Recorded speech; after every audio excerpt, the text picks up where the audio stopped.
All right, people, welcome to another edition of the New Breed Podcast, the world's best podcast about new metal, because it's not just a genre, it's a lifestyle, and it's more than an aesthetic. I'm your host, Jay Horsecow. Join with me, I have my partner in crime, the notorious TIM, Tim Anderson Jr. Tim, how's it going? Great. I'm just loving all these fireworks right now. Yeah, I think I'm only a couple blocks away from you, dude. It's crazy over here. Yeah, it's ridiculous right now. Yeah, it's pouring here, so I guess they got rained out, which for my dogs, it's good for me because otherwise they're all crawling across the damn ceiling. So tonight's topic, new or not? Is it new metal? Is it not metal? Not new metal. Well, who knows? So what we did is we gathered a whole murderer's row of guests. We're going to go around the horn and let everybody introduce themselves, and then we're going to dive right in about discussing bands that are in the vernacular. Are they or aren't they? And I'm going to start with you, Matt McGroarty. Matt, introduce yourself. Hey, how you doing? I'm Matt McGroarty. I'm the singer of Self Bias, a new metal band out of Pennsylvania. I was the former host of the Hardcore Kids Corner, hardcore podcast from 2011 to 2013. And I really love new metal so fucking much. I've been a new metal addict since probably, I'd say 1997, when it was Korn's Life is Peachy came out. And I basically had to hide the parental advisory sticker from my folks, basically so I could get it. That's a recurring theme with a lot of our guests. Matt, thank you for joining us. Next, I'm going to go to Chris, returning guest, Chris Wojonicki. Hey, I'm Wojo. I sing for Forgiveness Denied, and before I had wings, I've been into new metal since like '98. My favorite band at the time was Machine Head because Murdering Red came out. So, that was my new metal journey. Here I am today. Which we're doing a deep dive of in a few weeks. Yeah, with do. me. We have that coming up. Next, the man who deserves no introduction, our irregular regular, who's on the show so much. Not only can he literally take over hosting for me, I'm pretty sure he gets recording credits for it with the RIAA. Mr. Adam Easterling. Hey, this is Adam. If you listen to this podcast, you're probably sick of me at this point. I sing for a wannabe new metal band called Orthodox. And I'm going to go ahead and say that I probably know the least about new metal out of the six of us. So I might be quiet for once. We'll see. I don't know. Nah. You don't need knowledge to argue opinions. I was talking to Tim about I'm just going to jump on and just be a pot stirrer, like a band that I know nothing about. But like, who cares if they're new metal? They fucking suck. Like just to start shit. With this crew, you might actually get something out of it. And last but not least, Chris Holbrook. Hey, Chris Holbrook, Delaware County, PA. I host a podcast called Delco Live. It's all about the around here. I'm in 3 bands. Sacco, it's a grunge band. Fat Cobra, which is essentially a new metal band. And Bored as Hell, which is a punk band. I've been into new metal since 97. It's really what got me into music. I was like 10, 11, 12 years old then. The very first song I learned on guitar was, of course, the opening riff of Fallen Away From Me by Korn. I still, to this day, love new metal, and over the last 4 years have traveled an embarrassingly far amount of time and space to go see bands like Orgy, Limp Bizkit, you name it. Fuck yeah. Awesome. Got my Limp Bizkit tickets already. Yeah. Fantastic. Stone Pony? Yep. Stone Pony. I'll see you there. I'm seeing them down in Virginia. Yeah. Nice. Yeah, I saw it go. I thought it was a joke at first, and it popped on my Facebook feed. I'm like, wait, they're really playing the show? I'm like, Tim, you're fucking going with me, right? He's like, I don't know. I said, well, Tim, I bought the tickets, so yeah, you're going with me. So we'll figure it out. Worst comes to worst, we just sleep in it. We get too drunk, we sleep in the bed of his truck. It's fine. It's Asbury Park. What could go wrong, right? I gotta get my COVID shot. All right, Jed. So how's this gonna work? So what I have in front of me is I have a list of 20 different bands. Some are going to drive more conversation than others, but all have fallen at one time into the question of, well, they're not really new metal or they are really new metal. And what we're going to do is I'll throw out the band. If you have any really strong opinions, feel free to jump in. We'll go back and forth. If you have a strong opinion in the opposite of the person who's currently talking, please jump in and throw some, like Adam said, stir some shit in the pot. Then what we're going to do is I actually have polling set up. So we're going to open up a poll. Everybody's going to vote, and then we're going to get the final verdict. Are they or aren't they? Any questions before I dive right in? Nope. All right. The first band we are going to discuss this evening is Incubus. New metal or not new metal? Nope. No. Early stuff. Yes. Science is absolutely a new metal album. I'd even go as far as to say the second album was remotely new metal because, I mean, just the songwriting itself with the time signature changes, the heavy bass and drums, the effects on the guitar. I definitely think, especially them coming out of that Van Nuys California scene that like led to Linkin Park later on. I definitely think they began as new metal. They were on the first ever Family Values tour, so like there's some credentials right there. I'm gonna go with Incubus, started new metal, turned into mainstream pop. Yeah, I agree with that. But if you say like nowadays, no. Yeah. Wojo, what do you think? I don't think they're new metal, but also I was never a fan. I can't stand them, so I'm biased. So don't take my opinion. But one. I'm assuming, Chris, though, you got into them in the later days when they were already like, Brandon Boyd is walking around shirtless and it's on the radio and like that's what you heard. Maybe, them, right? yeah. I heard the Burst into Flames song. That's like the only thing I've ever heard. I never gave him a chance other than that. So yeah, I'm biased. Don't take my opinion for them. The Burst into Flames song. Write that down, Tim. We're gonna come back to that one. Yo, their first album is amazing if you haven't. Oh yeah, it's really Science good. is like unbelievable. Yeah. Yeah, and it really, I mean, I went back and listened to it not too long ago, and it's a very dense record in the sense of not just the music, but the samples and the transitions and the segues. Like every song is completely full. Mr. Easterling, thoughts? Either way? Not a band that I've listened to enough to really form. Like I'm literally looking stuff up as you guys were talking about it, just because like I've heard bits and pieces of every bit of their choreography, and there's moments that I've heard where I'm like, oh yeah, that definitely falls into it, but then there's moments where I don't feel like it's the same band. So they definitely made a turn towards the more commercial, but they did do it gradually. Like Chris said, right? The first album is Science, the second album is Make Yourself, right? Yeah. That still has the new metal feelings, but then it gets closer to and also just their influence. Like remember, they were on the first Family Values tour, which is like the ultimate, like the pinnacle of new metal. And then on top of that, if you recall, two of their members actually had younger brothers that became Audiovent that kind of carried on that like bridge between that like late 90s new metal and that early like 2000s butt rock. But their one album, Dirty Sexy Nights in Paris, was actually a pretty good album that has some new metal tendencies to it. So Holbrook's got the fucking knowledge tonight. Sorry, I'm like kind of like a music historian to it. Yeah, I know nothing about that band other than that one song. So, like I said, my opinion does not mean shit right now. See, for me, when I think of the Genesis new metal, I think of that Ozfest '98, right? Which was System of a Down, Incubus, Ultra Spank, Snot, Kilgore, Limp Bizkit, Soulfly, right? That was when new metal was just. It's here. Yeah. All right. So what I'm going to do is I'm going to open the poll. Everybody get your votes in. We'll close it up. We'll move to the next one. If you're kind of on the fence, you don't have to vote. I should have had like a third choice, like new, not new, or are you fucking kidding me? Get me out of here. Trash. Ace Ventura metal. Ace Ventura metal. Five Finger Death Punch metal. And someone in Reddit stole that from me. Yeah. All right. Polling is open. All right. How the hell do you do it? Click. Yeah, choose one. I did. Now submit. Yeah. It says submit. end polling.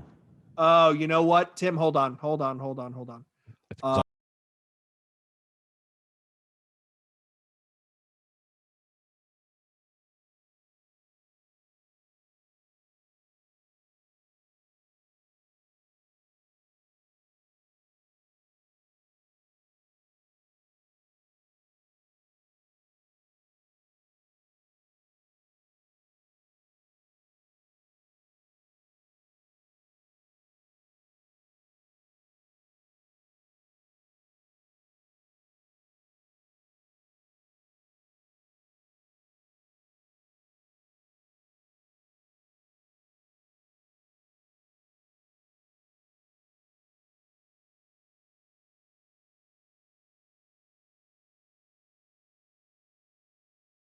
I don't understand why. Matt, flesh that out. Why?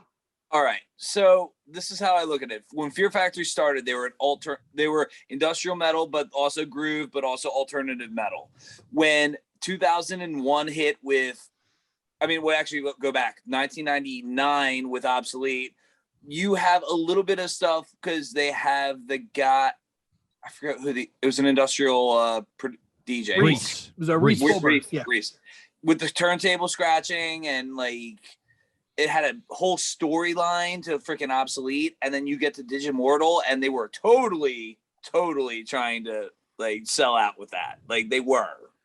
But Roadrunner wanted that record. Dino did not. They are not a new metal band. Okay, you got a point there. And Dino also said that the only reason they did Digimortal is so they could embarrass new metal because they knew that they could just destroy that genre, which they did. You know, not for nothing. That album actually holds up really well. It is. I dug that out not too long ago. It's a good album. It's a new record, yes, but they are not a new metal band.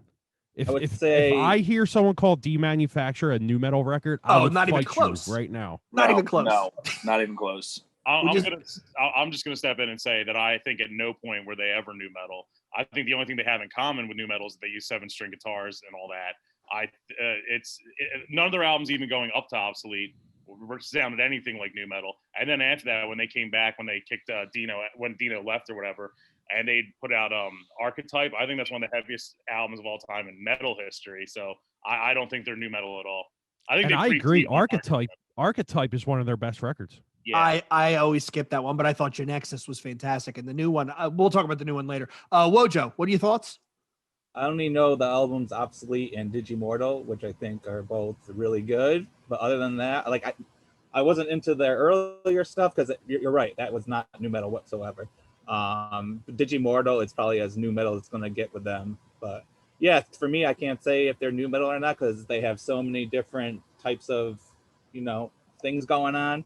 So I'll just go with everyone else. If they don't think they're new metal, I'm with you. I trust you. My fandom for Fear Factory is like Adam's for System of a Down. So that's saying something. Whoa. That really is saying something. With the hard fuck no that you were saying you hated the band. Oh no, dude. What Dino is he's a magician on that guitar, riff monster. Man. He's a riff monster. Well, I seen someone in the Reddit group called Demanufacture a fucking new album, and I was like, please tell me your address because I want to come in and fight you right now. Go on, Chris. The thing with Obsolete is it comes down to a similar argument I did on a show recently about grunge and Alice in Chains, where Alice in Chains is always like, we're not a grunge band. We were literally just a metal band from Seattle that came out around the time of grunge, so we were always thrown in there. Obsolete came out in 1998. It was heavy. It had, effects and all that. It had the, keyboards and DJ stuff in it. So they were thrown into the Limp Bizkit, the Korn and all that. It was basically just a victim of like the circumstances around them that made that album come off as new metal. But it actually, in trueness, is not a new metal album. So with that argument, Chris, you're putting it in the same bucket as like a Burning Red or a Diabolus and Musica. A lot of the bands who pulled enough new metal influence to ape that sound, because that was the thing that was going on, without actually going full force. What do you think, Mr. Easterling? I'm chewing. I'm on the same page as Wojo. I everything that I've heard, it's none of the band that I haven't really spent a ton of time on. And I hate to repeat the exact same thing I said the last time, but every bits and piece is from a completely different corner of the room. So pieces sound like the influence, but I mean, that doesn't necessarily mean they are one way or the other. But I'm just going to say that they absolutely fucking are, just to piss him off. Getting him back. He's still mad that you made him listen to all those System of a Down albums. They've got like sci-fi skulls in their artwork. New metal as hell. Let's do it. But nobody had dreadlocks, though. If Burton had dreadlocks, they definitely would have gotten really, really close. All right, here we go. Let's open the polling up. Fear Factory, new metal or not? You should have wrote "fuck no" on here for me. You can't even vote, can you? I can't. But Jay will put it in for me, not new. All right. I wish it would say whose name put new in there. But there might be a way to do that. All right, so it looks like okay. There we go. So Tim has not new. So it's 3-2, new to not new. I guess new it is. Ugh. That's They're a, definitely an industrial band. Like they are industrial. that's a disgrace. All right. Well, we're gonna have some later that aren't as divisive. I promise. All right. So the next band, a modern band that might drive a little bit of interesting conversation. Code Orange. Nah. Wow. On Wojo, go on. I mean, yeah, the newer stuff is definitely new metal influence. But I think as a whole, they're still a metal, or even I'd go say a hardcore band, because like I Am King was like, that was like a real like Those are mock hardcore. jams. Yeah, it was a heavy like hardcore influenced album, and like they're another band that like they're all over the place. They started as like Code Orange Kins, which was more like I don't know if the term power violence is a good term, but I don't know what to call it. And then they did I Am King, and then I forget the album that came next. But that next album was when they started to like definitely introduce more like new metal. But as a whole, I wouldn't call them new metal. I don't even think they'd call themselves new metal, to be honest. Adam. I think they have every. I don't know.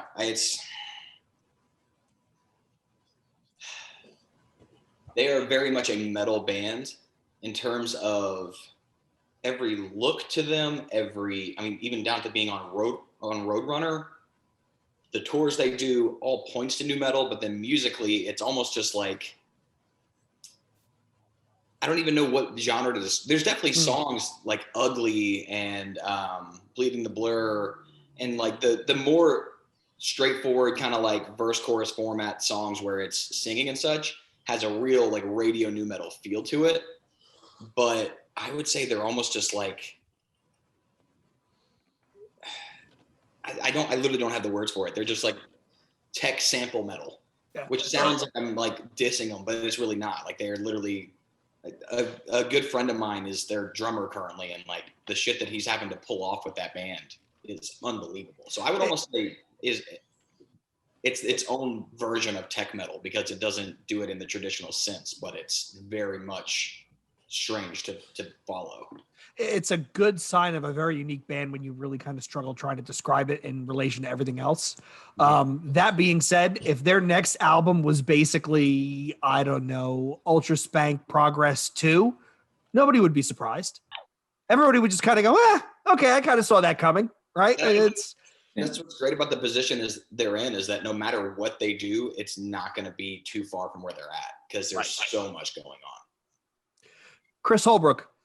The limited songs I know by them, the first few times I've heard them, the way I think about it is like, you know how there's post-grunge and there's post-hardcore? The way I did actually think about them was almost like if it was a post-new metal. It definitely derives heavily on the influences then, and then attributes like what the scene is now. But I do not think that they are truly new metal by the means that we're probably going for in this episode. That's a good way of putting it. Yeah. Matt?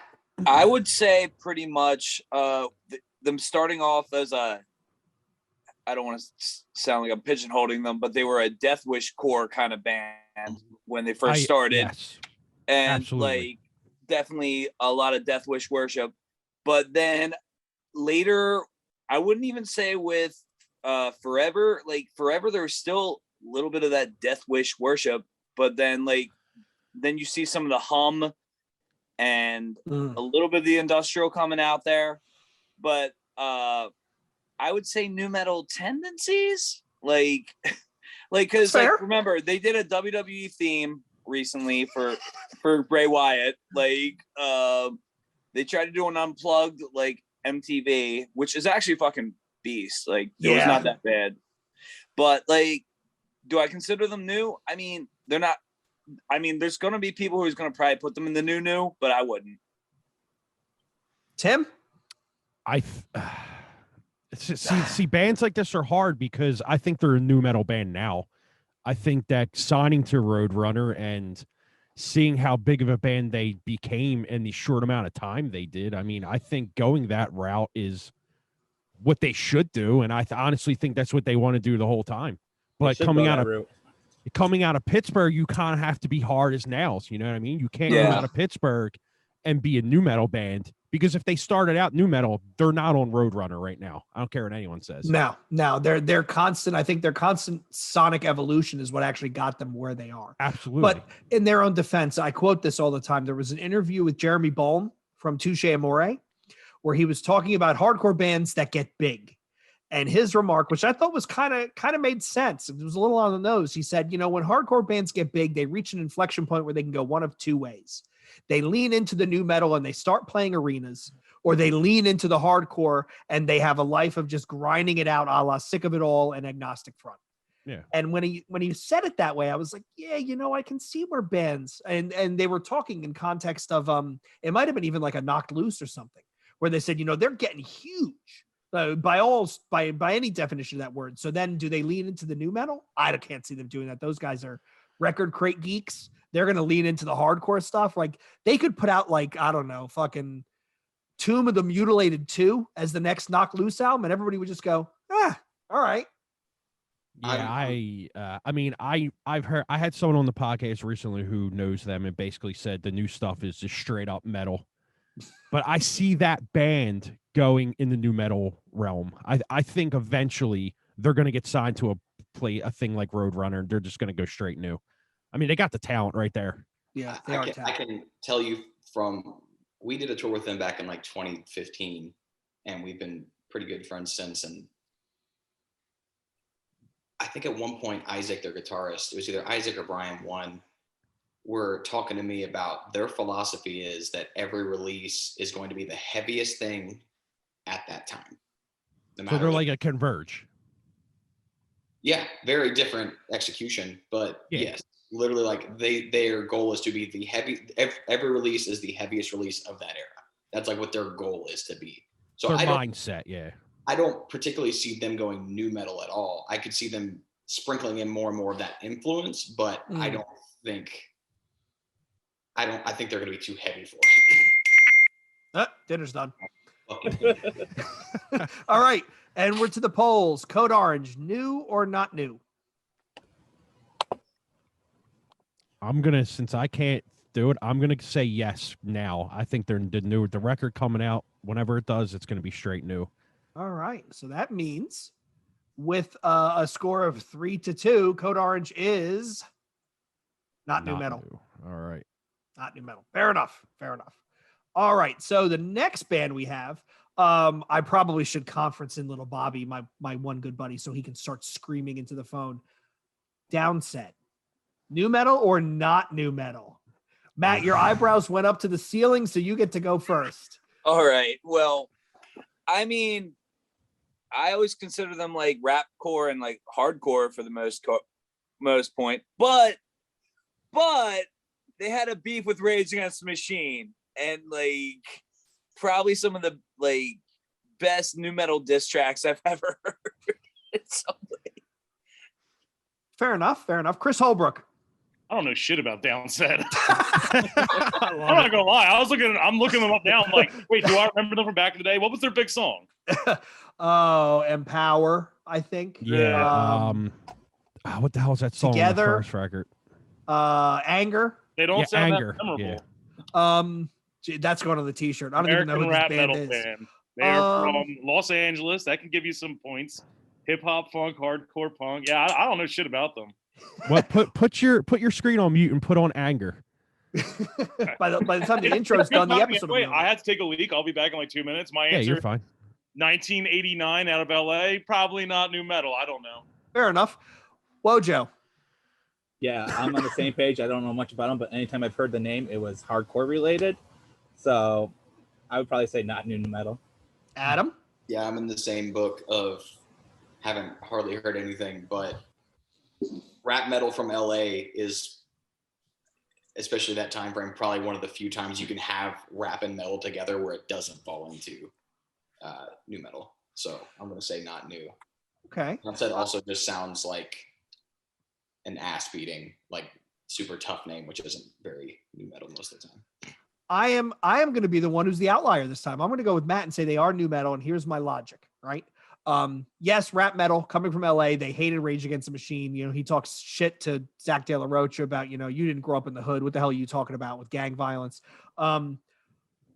Caught out Tom Morello too. Yeah, they were rappy, yes, and they had a hardcore sound. But when I think of the hardcore that was out at that time versus the new metal that was out at that time, the hardcore that was out at that time was Destroy the Machines. It was Progression Through Unlearning. It was the second Strife album, One Truth. Was it One Truth? Yeah. Dead Guy. It was all that was hardcore, right? Downset had their leanings, but I put them in a new metal camp because also look at what they played. They played Ozfest 97. Yep. They opened for the Deftones and Orange 9mm. They went out with arguably their most successful album was Check Your People. They went out opening for Soulfly. They played the WSOU 10th anniversary birthday bash, which was a wild amalgamation of New York hardcore, metal, new metal, and industrial, which was kind of bonkers. Dead Guy's biggest show, by the way. I barely remember. I was so hungover. But I am going to put them in the new metal bucket. So let's go to the polls. You're gonna be very disappointed, I feel like. You guys persuaded me with those last arguments. I think they have one good record and the rest is trash. What? Yeah. What's your Tim, favorite? did you ever see them? What, live? Yeah. I They have. played This Is Hardcore a couple years ago. Yeah. I have seen them, yes. Tim, what album is their best album? The first one. The first one? Yeah. You out of your fucking mind? Dude. The rest of it is ugh. If we could invent the way to slap somebody through the internet, this podcast would be wild. There'd be hands coming across the monitor for almost all of us. Yeah. They're definitely all right. So final polls are in. Tim, did you vote? I can't click on it. But you're gonna say they are not new. Yes, they're not. So new. this end with I'm gonna tie break it. I'm gonna say they are new. It ends in a tie, 3-3. Interesting. Okay. Interesting, right? We're gonna call a mulligan and have to do another episode. Maybe we can get like Ray on or Aries or somebody. That'd be pretty interesting. Yeah, don't let them listen to this first. None of us really know what we're talking about. All right, so band number 5. This Tim and I were throwing a bunch of band names out, and this one came up here, so I'm curious to see what everybody thinks. And I'm going to start with you, Chris Holbrook, because I think you're going to have an opinion out the gate. Disturbed. Fuck no. What? Disturbed came out of the gates basically just like we want to be Hot Topic, which I guess is pretty new metal around that time. But like I remember the first album I remember the first time I saw the video for Stupefy when it came out, and then they got on the Little Nicky soundtrack, which is pretty fucking new metal now that I think about it. Ah shit. Oh, Yeah, that's pretty new metal. You know what? I changed my answer. The same thing as Incubus. They might have started out pretty new metal and then turned into butt rock. You literally just walked in the biggest circle. Yeah.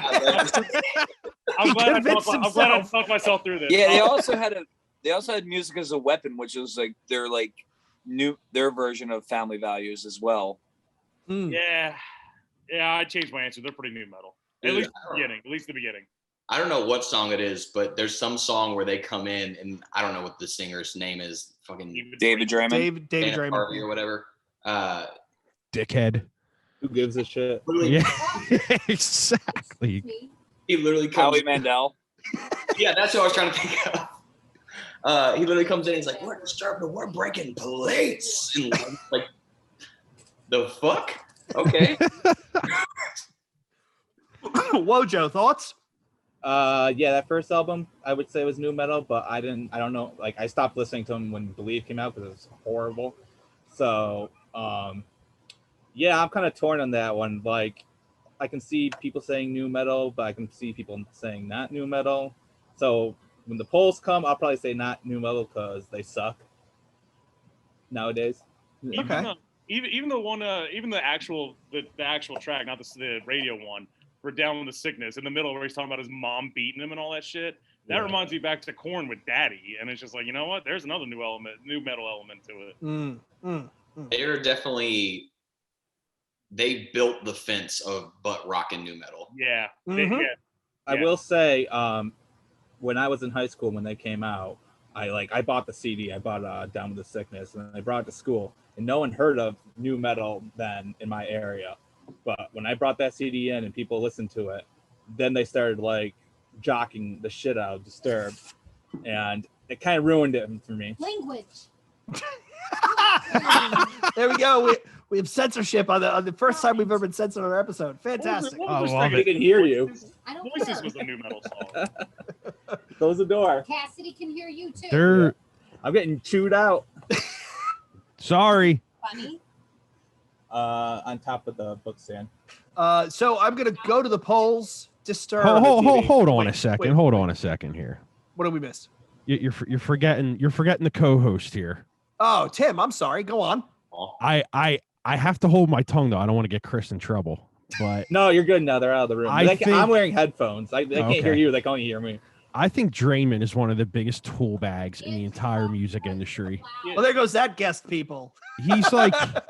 He's like one of them dudes who's like, oh, we're stopping playing because metal's dead. Well, first of all, bro, your band is terrible.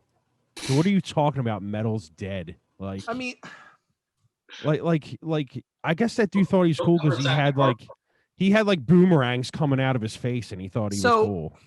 I think it was Chris Holbrook that said, he opened the gates for butt rock, right? Like he was and I think you put them with like Godsmack and some of the other stuff. That's really where it all turned. Does he see it? Yo, Holbrook. Hey, I guess like if you guys 12 wanted guests. to see boobs, there you go. Oh, there goes our PG rating on YouTube. Matt, did I go to you? What are your thoughts? No. No, they're not. Oh, No, I did not. No, say they're that. not, or no, I didn't go to you. No. Okay, so what I go with this is Sickness, yes. Ozfest 2000 and 2001, yes. Believe, starting to question them a little bit. Whatever that festival that I just said, Music as a Weapon, they do it again, it's fine. Then whatever the fucking 10,000 plates. Fuck that record. Yeah, right. Because this is the way I look at it. Believe I actually did like a little bit. Believe had some cool songs. I mean, it was a parental advisory, but it should not have been a parental advisory. They had some cool ballads and shit, but like the only song I liked on there was Remember. I think when Stricken came out, I was just like, wow, Disturbed kind of took a whole different change. And not to mention they picked up the bassist from Unloco at that point. And like I thought, okay, this might be better, but no, they just got exponentially worse. I just have one thing real quick. The song that I was talking about is called it's actually called Dropping Plates. Yes. And he says, I'm not going to try to impersonate it. He says, well, here we go again. Get up. A little something for your ear hole. Get up. Bearing a part of my soul again. Get up. Disturbed in the house. We're dropping plates. You said it couldn't be done. I don't understand. I don't even understand what that metaphor is for. Right? And not New even metal. just plates on your ass, bitch. That's Wait, That's where new- is that? yeah, that's new metal in a nutshell right there. Yeah, right. All right. Going to the polls. Is Disturbed new metal or not new metal? I don't even know. That might Jay. just be corny enough to be new metal. Yeah. Jay, Yeah. Rob's in the Slack chat asking why we didn't tell him what was going on. I gave him the link, but he said he's out. We should tell him that Downset was voted as new metal so you can hear him scream from Philadelphia. Like you'll be able to hear him scream. All right. So with Tim, what was your vote? Disturbed, yes or no? No, they're radio rock. All right. Then at 3-2, they're new metal. Oh shit. Dropping plates on your ass, Tim. Dropping blades. Jesus Christ. All right. Next band. So this band's you're going to be wondering why I included them. So I can't talk more without giving away my argument. Yourself, then I don't want you doing this. Typo negative. No. Absolutely not. Better be quiet. No. I can see why you put them in here because it's a good argument to me. Like it's good to clear up like why they always are associated with them. When I was growing up, they were always on samplers with bands. like Mhm. Spine Shank, Korn, fucking, things like that. But like, they're clearly not new metal. Number one, they're from New York. Number two, they're like, I get it. They're like goth pseudo industrial, but metal, but they're not new metal. Adam? Sexy goth metal. Tim? Yo, hell no. Just a quick one. Rob said he's so angry right now. This guy's gonna show up and just start cursing. Wojo, typo negative? Yes or no? Definitely not. Not even close. And so I think we're universal. I don't think they're new metal either. They're one of those bands that were new metal adjacent in the sense of they toured with some of these bands. They showed up on Ozfest 97. But they were not in any way, shape, or form a new metal band. I find it funny that their sound is being influenced by their hardcore bands are being influenced by them. Huge. Yes. That's like funny now. To be fair, Peter Steele was in Carnivore before he was in Typo Negative, and hot take, Carnivore is garbage. Yeah, I'm not a fan. Not my cup of tea. So to Matt's point, though, Peter Steele had the chops in the hardcore scene, but yeah, Typo Negative. I mean, another one of those bands where you try to explain them to somebody, it's like Adam said, industrial goth metal, Like the heavy metal Cure. Sure. Alternative metal, like doom metal, goth metal. Yeah. There's a lot of ambience. There's too much ambiance in it to be new metal. Did anybody ever see them live? I'm actually offended, Jay, you put this in here. Well, you know what? And here's the thing. So where did these bands come from, right? So some of these are conversations that Tim and I have had over text message yelling at each other. Some of these came from the Facebook group. Some of these came from the new metal Reddit, right? I did reach out to Sean. I was trying to get him on, the one of the mods. We did have a couple guys say they were going to try and come on.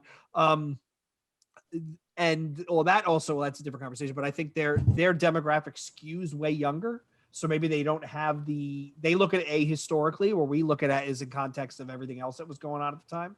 So that's why I put it on there. Let's whatever. Go to the polling. Yeah. I will say though, that they did have the new metal fans and the Manson fans, they were pretty much Typo Negative fans as well. Like when you look at that. Tim, no. All right. 100% no. Universal. Look at that. Nose all the way. The nose have it. All right. Next, Matt, what do you have? Like a touchscreen laptop you're on or something? I'm on an iPad. Oh, okay. Nice. Look at him all high tech. Okay, next band.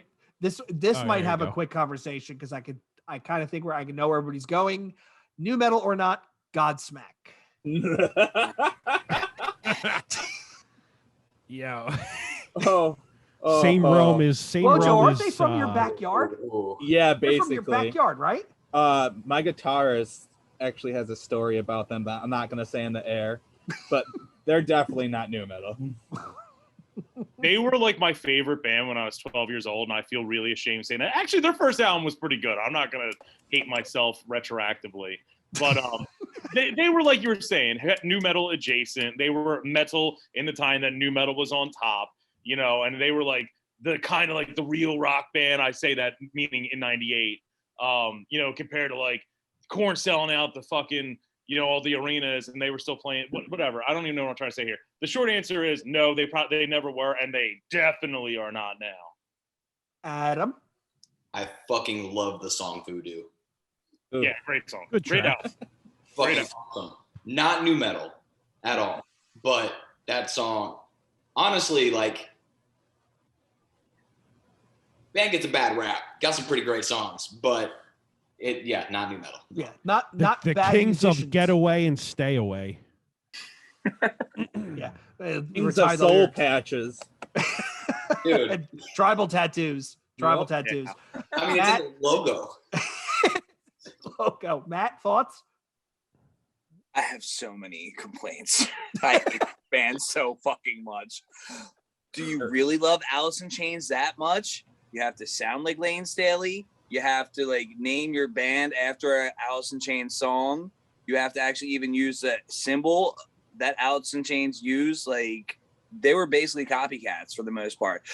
But the fact that, yes, they did play Ozfest 99 and 2000, that people were giving them you had the Disturbed fans and you had the Limp Bizkit fans and the Korn fans who actually did like Godsmack. But the other thing about that fucking first record is that the song Bad Religion is one note. It's only one note. It's just dun, dun, dun. Get back to now Adam's like, shit, we're going in the studio and I've been like doing Mr. this Krabs. all wrong. I've been doing this all wrong. I will agree though with Holbrook. Great band. That first record's very good. They put together some good songs. Really good. But I will say this, where jumping off what Matt was saying, right? Disturbed, Linkin Park helped open the door for them, right? Which opened the door for some of the bands that are going to show up later in this list. Yeah, and they were a cover band as well. Adjacent. Poor Adam. This is bad audio. Poor Adam is listening, and he's just crying at what he's listening to right now. So stupid. All right, we're going to the polls. I can play that. I can't play guitar. Right? It's so fucking easy. It's one fucking note. Dude, that's the funniest shit I've ever heard. Not new for me, Jay. Unfortunately, they're making millions off that one note. Well, I mean, That's you true. got to give, again, like you said, Chris, right? Give credit where credit is due. These guys got rich off this, right? I mean, that's a sick note. Don't get me wrong. Like, it's crunchy.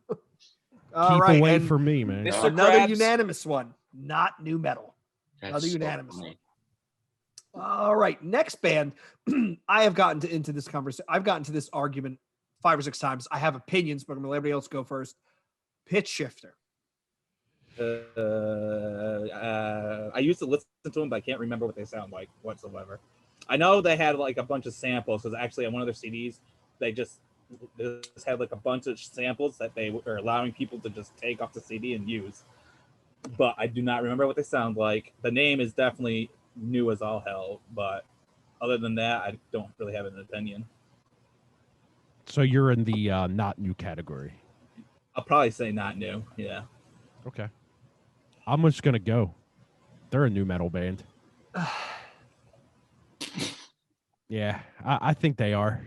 Okay, I'll explain that. Why? They just have all the tendencies. I mean, it's they have like the forced turned. It's not even really turntables. Like the electronics are there. The grooves. You cannot say they're not new. Listen to the grooves on that, on especially .com. Yeah. I mean, Matt? it's All right, so there's a lot of tweaks and stuff that they do with their CDJs that they use, and there were a couple of things that were like the industrial metal, I would say, for some parts, but I don't like its tendencies, but the only thing is the tendencies are from the music. It's not from the vocals or the lyrics, I wouldn't say. Okay, Adam. I've never heard a single song from this band, but I'm looking at them and they're taking promos where they deliberately look like shit, and that's pretty new metal. So yeah. Put your thing on mute again and put on any song from .com, and they literally all of their album art that I'm seeing looks like what was that? I want to say it was on MTV, the like claymation wrestling, like celebrity wrestling. Celebrity Deathmatch. Celebrity Deathmatch. Looks like that shit. So that's pretty new metal. All to say, nobody's making an argument one way or the other is really that strong. true. Going from what I know, just from looking at this, looks pretty new metal, but could also be Static X. So, Mr. Holbrook. The only thing I remember from them is they were on a couple sampler CDs I got, around the time the new metal was big, and they were with, the kind of forgotten about, bands that era, like the Videodromes and all that stuff. All I remember them is when I hear this name, I remember they were like a less embarrassing Il Nino. I could be wrong in remembering that, but that's pretty new metal. If that's the description I have in my mind of them. Okay. So I am going to say they are not new metal, and here's why. If you go back to their Virus EP, was the first thing they recorded. Their first album was Desensitized. It's unavailable anywhere. Infotainment. Oh yeah, well, of course it's not Soulseek. Anywhere reputable, I should say. Infotainment was their major label debut on Earache. This was Desensitized was them aping Godflesh. Infotainment was them aping Godflesh, but adding a little bit more flourish. Third album is WWW, right? Pitchshifter.com. I still put that heavily in the industrialized metal era. They toured with Gravity Kills, who arguably are an industrial band. They toured with Junkie XL, who is an industrial DJ. Cole did also open that tour, so there's a little bit of nod that way. They opened for the Deftones. It was Deftones, Quicksand, and Pitch Shifter. So they were definitely adjacent. Shit, they played MTV Spring Break in '99. It was them and Limp Bizkit. Think about that. Think about that for a fucking second, right? Is Deftones on this list, Jay? I hope not. I don't remember.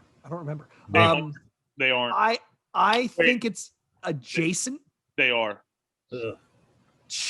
I think it's adjacent, but I don't think it's new metal. But let's go to the polls. Pitch Shifter, new metal or not? That's a yes for me. My vote means nothing. I don't even remember them. Fair enough. All right. Well, then the yeses have it. The news have it at 4-1. Even if I voted and said my extra vote, doesn't really matter. Doesn't really matter. That not was for me. I'm disappointed in all of you. Next, another band. This should drive some interesting conversation. 311. What? They're not new and they're not metal. Yeah, not even close. What the heck? But the reason it's on here is because everybody says they're a new metal band. Yes. They're all wrong. Completely wrong. Yeah, Blue Album is not even one bit. The guitar work can get a little heavy. The rhythm section's great. They have rapping and DJs and all that shit, but they are at no point were they ever new metal or even their heaviest song. They were played on one. What was I was thinking? That's not even close to metal. Yeah. Music is a fucking ska record, dude. It's like it's reggae. And then reggae. Transistor was a reggae album. That's what I meant to say. Yeah, it's like I will say that they got adjacent at certain points, right? Like if you remember, they actually took Korn out on Korn's first big national tour, right? Where they was basically a co-headlining tour. I was whacked out of my mind at the Roseland in New York. RIP the Roseland. It was a great show.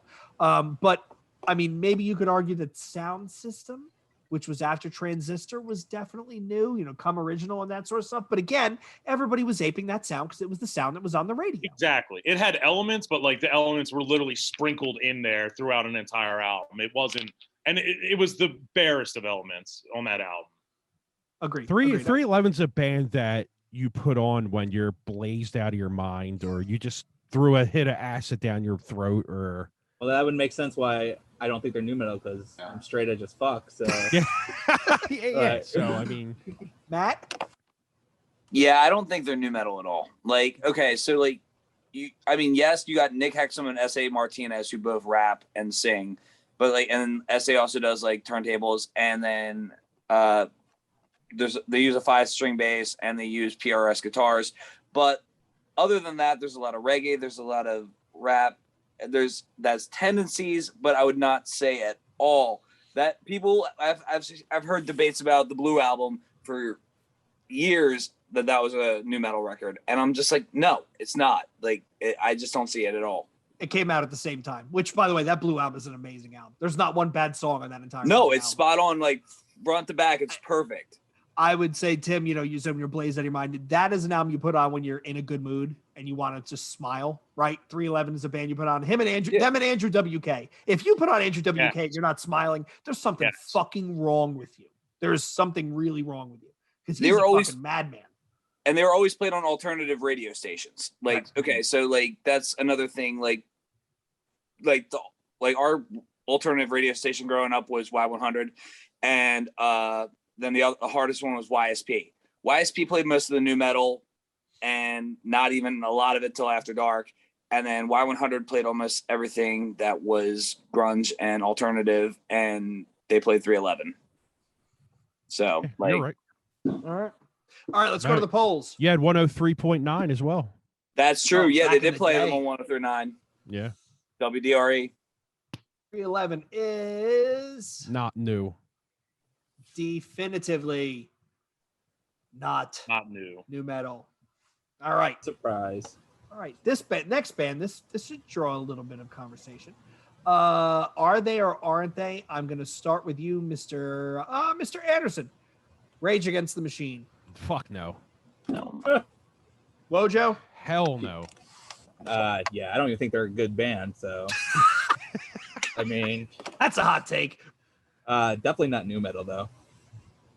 Adam. Evil Empire is a masterpiece record, but they're not new metal. No. Adam? Great band. I think a lot of new metal bands don't exist without that like movement of rap rock with heaviness kind of thing.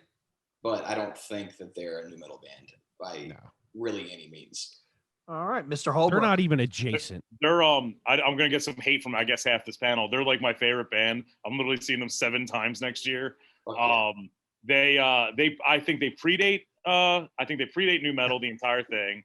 I think that half of them they were essentially a division between them and Tool became 2 bands out of Lockbox. Tool's not really new metal.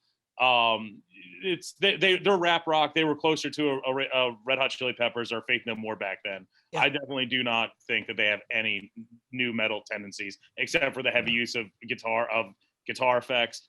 The bass and drums are nice and they rap. Like those are the only tendencies they have. Overall, no.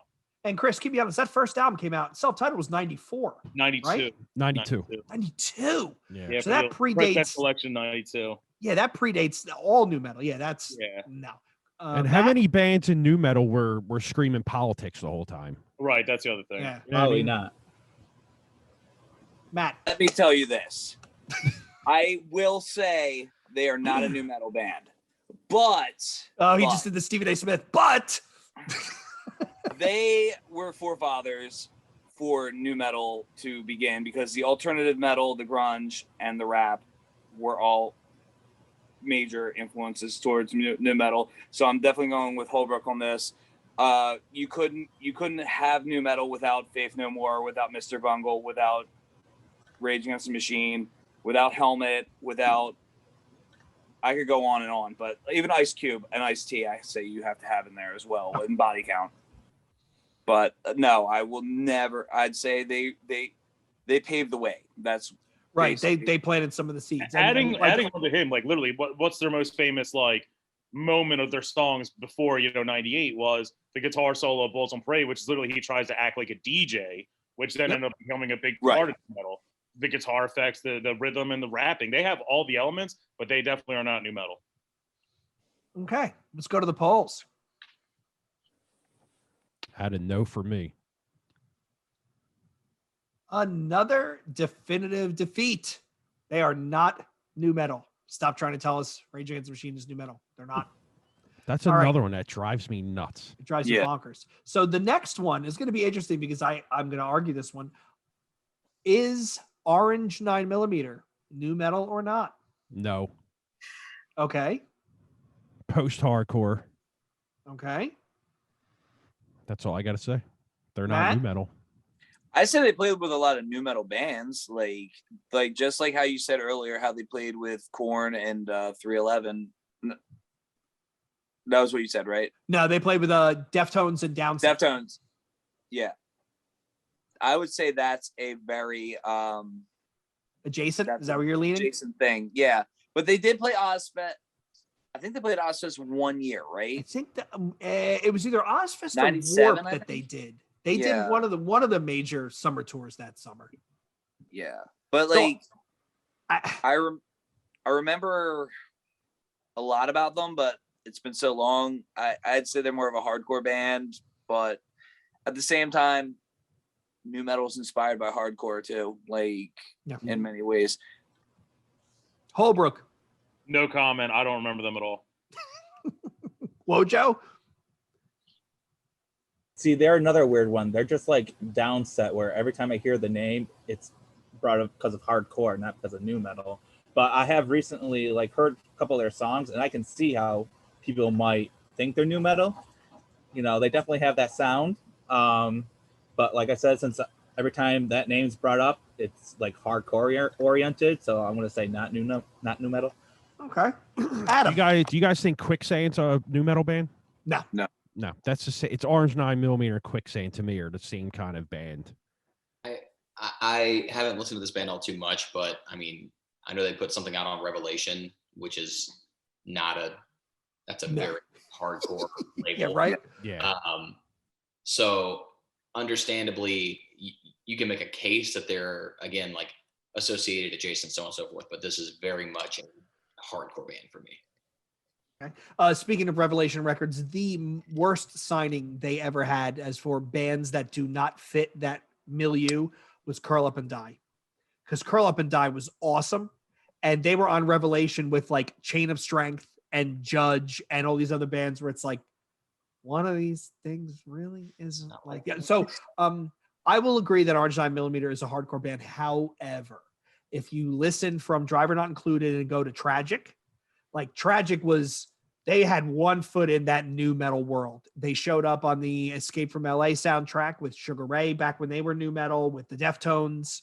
I think Gravity Kills was on that. Tool, bunch of other bands. What'd you say, Wojo? Did you just say Sugar Ray was new metal? Yeah, they were. Oh yeah. Oh my That first God, yeah. album. Yeah, I don't- Lemonade and Brownies. I had no idea. Oh, yeah, brother. I am flabbergasted right now. Oh, dude, every song on Floor that's not Fly Fly? is pretty much new metal as well, a little bit. That's the I would only song agree. I know is It's Fly. Walmart I never new heard of metal. anything else. I'm in the same boat. Yeah. Really, Adam? You didn't know that? I've heard Fly, so I was like, I don't want to fucking listen to anything else. Yeah, exactly. Like, Yo, what you the hear heck? Fly when you're getting your hair cut and fucking best clips Haircut or whatever it's called. Yeah. Yeah. It's Yeah. new metal, but it's bad new metal. Like, Fair enough. Okay. And they Like- basically have like they've divorced themselves from that record. They don't ever play anything from it live. But yeah, you go back to the first album. 10 Seconds Down was on Escape from LA. It's new metal. But I'm back to Orange 9, right? So Tragic is Right. solidly straddling. If you go listen to Pretend I'm Human, they just remastered it, so it's definitely out on Spotify. This is a band where you're like, okay, it makes sense. Like I see how people could say it's a new metal band. Now, granted, you got Chris Trainer and Chaka Malik, right? Two guys coming right out of the New York hardcore scene. Yeah. But I could see where the adjacency and the nod comes from. So let's go to the polls. Orange Let's get 9mm. Chaco on. We'll get Chaco on Ill Street and we'll ask him. Oh, I would love to have him on. He's brilliant, terrifyingly smart. Not new for me. All right, and this is official, not new metal. Also, the Driver Not Included album art is super badass. Oh, how amazing, right? Like, I think Amazing. the fact that it's like driver asterisk and then the back is got like the whole like, oh, the asterisk means not included. And there's a fucking bullet hole in the helmet. That's just so cool. Yeah, it's awesome. All right, guys, we're over the halfway mark. So now let's go to Tim. How many vodkas have you had? 3. Okay, good. The Deftones. Finn. Wojo. No? Hell no. I'm also biased because you know I cannot stand that band. Yeah. Okay. I think they are. Adam, you think they are? Yeah, I think they are a very unique interpretation of it, but I think there are definitely parts of let me redo this. Discography song to song as a whole is not deliberately new metal, but there are absolutely songs that are undoubtedly new metal. Like you cannot say otherwise. And I unfortunately don't know them well enough to say, oh, this song. But like I have the song literally in my head. And I'm like, oh, his overgained vocals and screaming with effects done to the guitars to mesh with his vocal tracks to sound like it's deliberately crackling. Like there's a lot of new metal throughout it. So I mean, I understand where you can say that it's adjacent and not new metal, but to me, that is very much a new metal band, especially when you put them with everyone they played with. Mm. Yeah. Matt. oh, well, sad thing, Mitchell from Descent's not on this episode right now because I wanted to tear him he was an asshole supposed to. last time. Oh, he I would know, come I to would- the screen and choke me. But look, the way I look at this, Adrenaline had some very new metal tendencies. Korn kind of helped them get signed. Like, well, I've always heard that Korn was helpful with them with their signals to Maverick. Yeah. When Around the Fur came out, I would say I've always heard Tim say this, and he says it's like a post-hardcore record. I can see that in many ways. Like it reminds me of almost like what early Quicksand but also even how's the best way to say this? Like sexual. Like it's just like it's just not that way. But then you got White Pony that comes out, and as much as everybody doesn't like to say it's new metal, I think it's new metal. Like, because you got songs like Korea, you got songs like Knife Party that are different from each other, but Korea is very new metal. I don't know. Like, I always thought that was very new metal. I thought Elite was very new metal. I thought Back to School was very new metal. I thought Change was even new metal for some ways. And not to mention Frank got hired on that one. And Frank kind of puts different aspects with that band when he joined the band. And but then when you get to Self-Titled, which that was the first time I ever saw them. I saw them with Metallica and Mudvayne and Linkin Park and Limp Bizkit. But I would say no, because that album, just going through the discography like you guys did on that episode, certain albums, yes, certain albums, no. That's just the way I look at that. And I'd say the first and third. That's it. Fair enough. Mr. Holbrook. I'm going to give the short answer is no, and the long answer I'm going to give is literally a bunch of reasons of why they are, but for some, and then I'll explain why. They were originally like a skater rock kind of like skater metal kind of, band, which, by the way, reminds me of early Deftones, except for early Limp Bizkit. Sorry, reminds me of early Limp Bizkit, except Deftones were about 4 years earlier. They come from North California, much like Korn, much like a lot of the scene and all that. Their first few albums were great. Were absolutely great. They have, they had the DJ, they had the keyboard sounds in the background. They got the heavy guitar. They got the lyrical content that was similar with later on new metal. They, were always doing shows with Korn, Limp Bizkit, the mainstays around there. Godsmack. No, just kidding. But here's what it was. When in 98, 99, White Pony was 2000, right? Yes. That was like right after new metal hit, and they evolved, and you would have thought that they would have evolved more towards the mainstream new metal sound, and they essentially went in that direction, but then turned and they created their own sound out of it, where it's like Korn and all that were trying to get heavier and more melodic. Deftones actually made it more soundscaping, darker, deeper. And then Korn kind of, like the main ones fizzled out around 2002. Deftones came out with that album in 2003 and essentially kept it going longer. So my argument would be that Deftones is new metal-esque, but they transcend before and after the concept of new metal. I don't even know if what I said just makes any fucking sense. No, you made sense. No. Jesus, that's a really good. Really that's a PhD dissertation right there. You gotta turn that into something. That's pretty good. They basically survived within the scope of new metal and survived before and after. Yeah. Tim?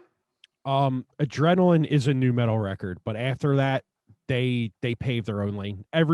Nobody sounded like them. Everybody tried to sound like them and failed. You're not a new metal band when you can't replicate them. You can replicate any new metal band. You can't replicate Deftones. I think put the Deftones on the same launching pad as a band like Incubus, right? First album, definitively new metal. Second album, a little, starting to get away from it, right? Whereas on the third album, where Incubus makes the hard left into total radio rock, right? The Deftones keep getting weird. So they go the other way. Like Chris said, they go into soundscapes, they get a little dark, it's a heavier type of sound. So they might have started out new metal and planted the flag, but then they got off the island so fucking fast. It was kind of impressive. And they managed to carve out I dare say, well, let me ask you this. I'm going to start with you, Matt McGroarty. In hindsight, who has had the better career, Korn or the Deftones? Deftones. And I'm not trying to say this. Well, no, wait. Popularity wise? Well, I'm just saying, who has had the better career? Where they landed, where they are now, compared to where they started. Korn. Looking at their catalog, the albums they've released, the tours they've done. If you had to pick one, who would you pick? Well, Korn has the better. First off, I'm the biggest Korn fan out there, so I'm gonna go with Korn had. Okay. They had the most tours. They've had the most success. They've had they've changed their sound multiple times as well. I mean, we've had to put up with a lot of bullshit with them, but at the same time, they've always been changing, like the Deftones have, just a different way, I would say. Wojo, Korn or the Deftones? Obviously, Korn. Okay. I've Tim? never seen anyone hate Deftones as much as Chris. I'm on a whole new level of hatred for that band. Is it Chino? It's that, and then I don't know. Stefan's Flat Earth anti-vax stuff. Is that what it got you? The Flat Earth stuff? Because I find that kind of amusing. I didn't even know that. I didn't even know that was a thing with them. But yeah, it's mostly his voice. But I also like musically does nothing for me. But I hate to say this, but I'm gonna be as real as it gets right now. It's like I feel like they're overhyped, and so anytime anyone talks about them, I'm just like, man, they don't deserve it. Okay, Adam. I think career-wise, I think when you look at like if you look at it in the sense of who had the best record, Korn definitely had the best record. But then if you look at who had the worst record, Korn also probably had the worst record. So Absolutely. that's kind of where, especially now. The Nothing is incredible. No, that's a great record. It's not bad. But It's the really Dubstep one? What, the Nothing? Yeah. The new The one. Nothing was all right. I'm just saying, like, now Fieldy just left. That was like the one thing that just recently happened. Oh, I didn't Yeah. know. Drugs, right? He relapsed or something. Yeah, he relapsed. Yeah. That's He'll be rough. back. So Korn has had the better career because the last time that I heard of Deftones in Nashville, they were playing a 1,800 to 3,000 cap venue. I just saw Korn a couple of years ago in the same place where the Nashville Predators play. So numbers speak for themselves. Korn had a better career because they've been around longer and they're still playing to like 4 times the size crowds. And I Absolutely. think partially because Korn birthed this niche genre of nu metal, but they're not, now that it is expanded into what it is, Deftones is the more niche. Because like Deftones to me is like you take nu metal, roll it in sparkles, and put it underwater. Like that's what Deftones is to me. So like I think Korn, it has definitely had the better career in terms of the best records are theirs, and they've done a way of like they had their swamp moment, but they're back on top of the mountain. Whereas Deftones' new record, to me, I got about 4 tracks in and was like, well, next. So Wow. Chris Holbrook. So I've seen Korn over 30 times, and I've seen Deftones about 6. And let me tell you something. That's the amount of times they've all come by. Korn is obviously doing more touring and all that.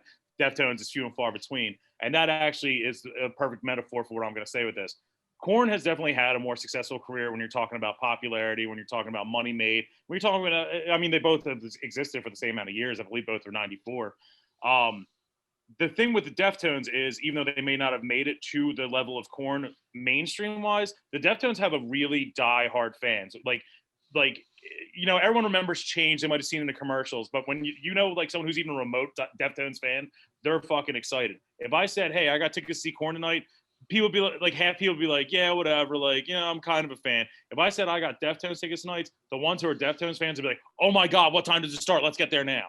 So Yeah, I think that absolutely. the Korn have more success. Deftones get more love from their fans. I would definitely agree with the fan thing. Deftone fans are like Slayer fans. You say anything bad, they come at you like a freight train. Oh, I Yeah. would say like Yeah. more like Tool fans. I'm coming Yeah, to yeah, Massachusetts. you're probably right. I'll be in Yeah. Mass in Dude, Yeah, December. here we go.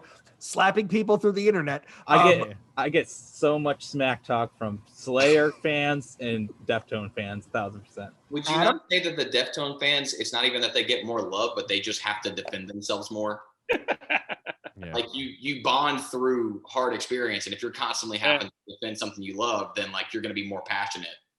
I think I would fall along with Chris Holbrook, where Korn is obviously factors of 5 more successful than the Deftones were, like by most common statistical measure. However, the Deftones have banged out an amazing, impressive career where every album is a little bit different.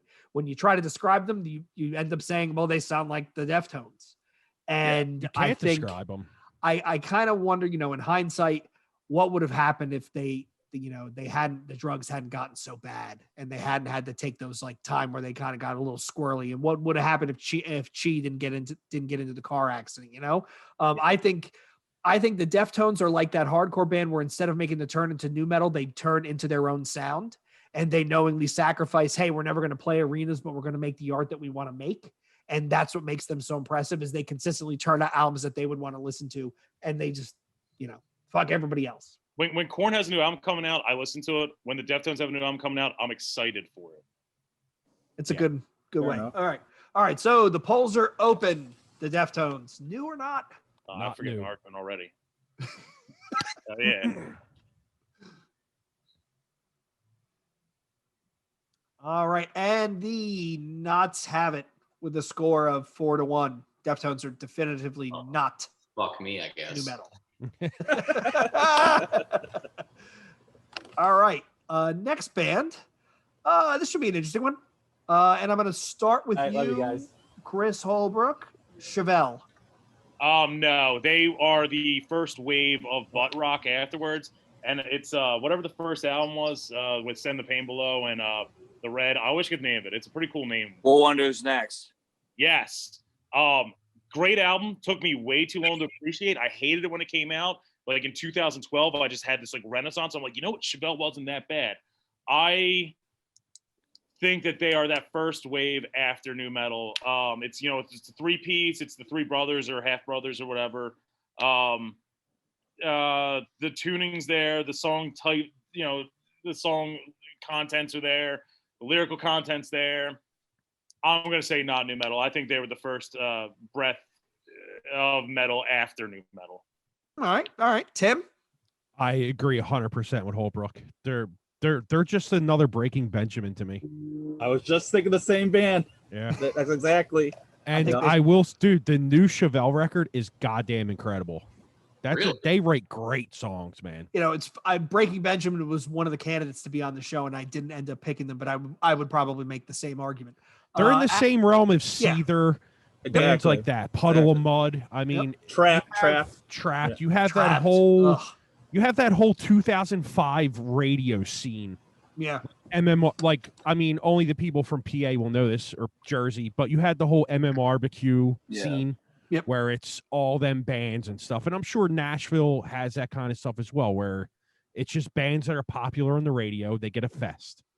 So you have Godsmack, Puddle of Mud, all them kind of bands, to me, are not nu metal. So, and Chevelle, to me, is in that realm. That explains why when you made your changes to the list of bands that we were going to discuss, you banged out like 7 of these in a row. It was Breaking Benjamin, Chevelle, Puddle of Mud, Seether, Trap. You just went down the fence line.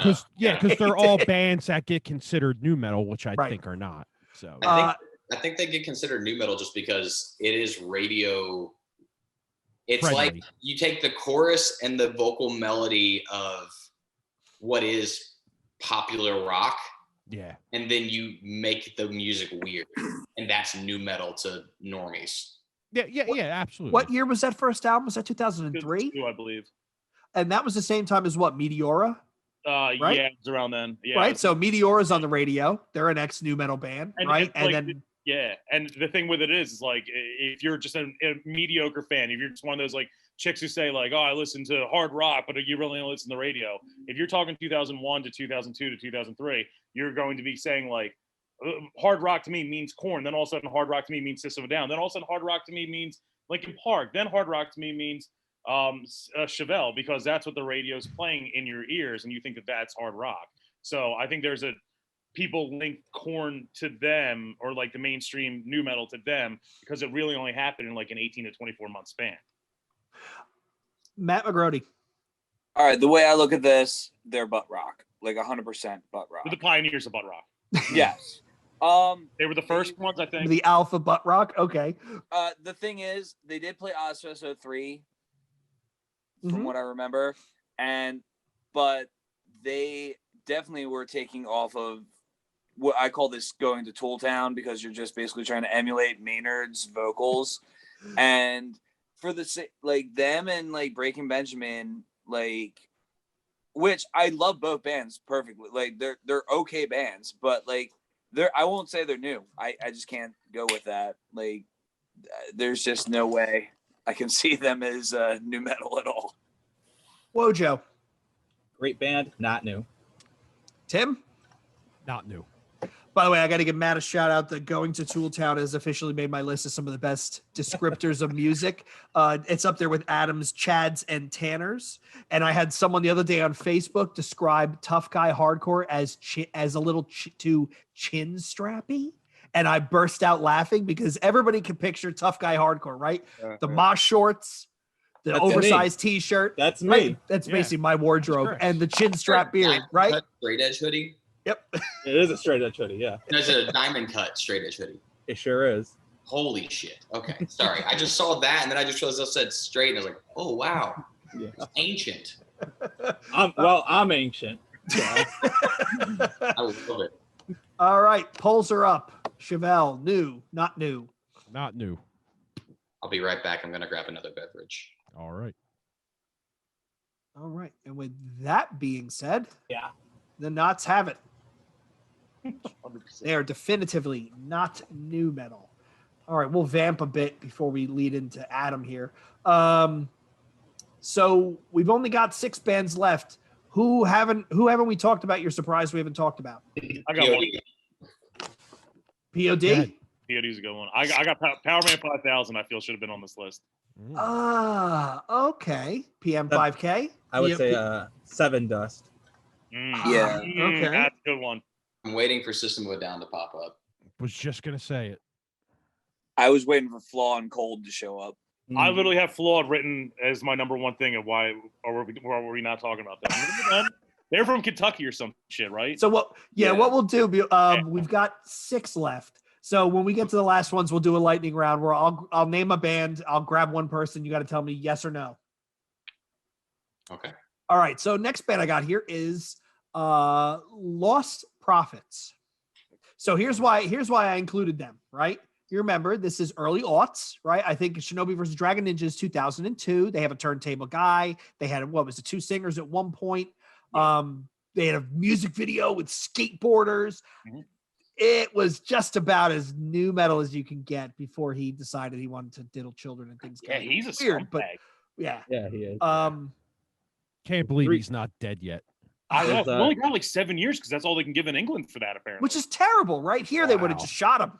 Yeah. It sucks that happened because I actually enjoy the first 3 albums a lot. I love some of their songs, and I can't even play them like without feeling Yep. like a scumbag. Yeah. It's They the took same them off thing. Spotify, I remember. Yep. It's like Yeah. the same thing with Trapped. Even though he didn't diddle kids, he's an asshole. But Yeah. I love Trapped. I love all their albums. I get so much crap for it, which I understand. But like, yeah, when you do something that severe, like it's hard. To separate the art from the artist. Yeah, I'm It with is, you, yeah. Wojo. That second Lost Prophets album there's fucking bangers on that album. There are some Yeah. serious bangers. I saw them tour off that. Yeah, the Taking Back Shinobi Sunday Ninja and- track yeah. is incredible, but you can't feel not dirty if you Yeah. listen to it. I'm not gonna sit here online and say I don't listen to Lost Prophets or like Trapped. I like they do come up on shuffle once in a while, and I still enjoy it. But yeah, when you do something like severe and you know you're wrong, it's like, come Yeah. on, you're better than that. You should be better than that. Matt. I was a fan growing up in high school, but like again, like this is one of those separate the artist from the art from the artist. And like even in the metalcore world, when like As I Lay Dying and Tim Lambesis did the shit that he did, that was kind of fucked up. I mean, even with Manson, like that's a tough situation, but that's a really great area for this guy. Like it's a really fucked up situation. But I will say, yeah, they were new. Like, Okay. Absolutely a new metal band. All right. Tim? Not Yeah. Tim. Adam? I've never heard this band. All right. Okay. I just Don't looked up. Don't I just start looked now. up- Yeah, I just looked up Spotify to play a song as you guys were telling me that he diddled kids, and I'm like, oh, great, I'm on a list now. Yeah, That's don't okay. even start now. all Well, of my Facebook friends have gotten warnings that they may have been exposed to extremist content, but I haven't gotten a warning. Me So I neither. kind of think I'm the extremist at Yeah, this same point. here. Yeah, same here. It's Yeah. me, right? Like, what if I'm the bozo? All I know is whatever the betrayed, whatever record this was, I just played like a snippet of 2 songs and it sounded like The Used. So I'm gonna say not. Contemporaries, yeah. Yeah, All right. their later stuff is horrible, and it's definitely not like new. Polling is open. I'm gonna go new because of the first couple of records, but yeah, I agree. After that, they were trash. Yeah, I enjoy them, but I never considered them a new metal band. I'm going new. I'm not new metal, but the problem with it is like I literally consider their first 3 albums very similar to Incubus's first 3 albums, but like after the scene, if that makes any sense. Like their first album, like Dragons vs. Shinobi Ninja, that could have been an Incubus song off Science. And then like the Last Train Home could have been an Incubus song off of like Morning View. Yeah, they're still not new metal. The only reason I looked at it as they were new was because the first couple records, like Shinobi vs. Dragon Ninja, like I feel like they toured off that record, like on Ozfest. They were on Ozfest for that record. And like in many ways they had just Hot Topic screaming all over them. Yeah. That was like Warped Tour. They did Warped Tour after. Yeah, right after Ozfest. Yeah. Yeah. All right. So the no's have it. 4-1. All right. Next band we have here. This one again comes from a courtesy of r/new metal. I've had this heated conversation at least 3 times, and Tim's like, Reddit's really good for us because we get a lot of listeners. I'm like, yeah, but I got to stop pissing them all off. The next band we're going to talk about is, and I'm going to start with you, Matt McGroarty, Glassjaw. Well, exactly my thing right there. Okay. As you guys have explained before, yes, they were produced by Ross Robinson, but no, they're a freaking post-hardcore band. 100%. Exactly. 100%. No, like they don't tour with, I don't think they ever did Ozfest. I don't think they did. They did Ozfest. They did Warp. They went out with the Deftones. They opened for the White Pony tour. So they were definitely in that milieu. Yeah, with Taproot, right? But then again, they also opened for who was it? Dillinger Escape Plan. when what's his name first joined the band, and they were touring before Miss Machine came out. Oh, when Dimitri left? Yeah, it was after Dimitri and what's his name just joined the band. The guy who's got the giant arms. He looks like he can rip them off and beat you with them. What's his name? Greg. Yes. Greg. Yes. Yeah, Greg. Yeah. First time I saw him was in the truck, and they were blowing fire, and I was terrified. Speaking of Greg, his solo record is incredible. Is it? Yes. Back to Glassjaw.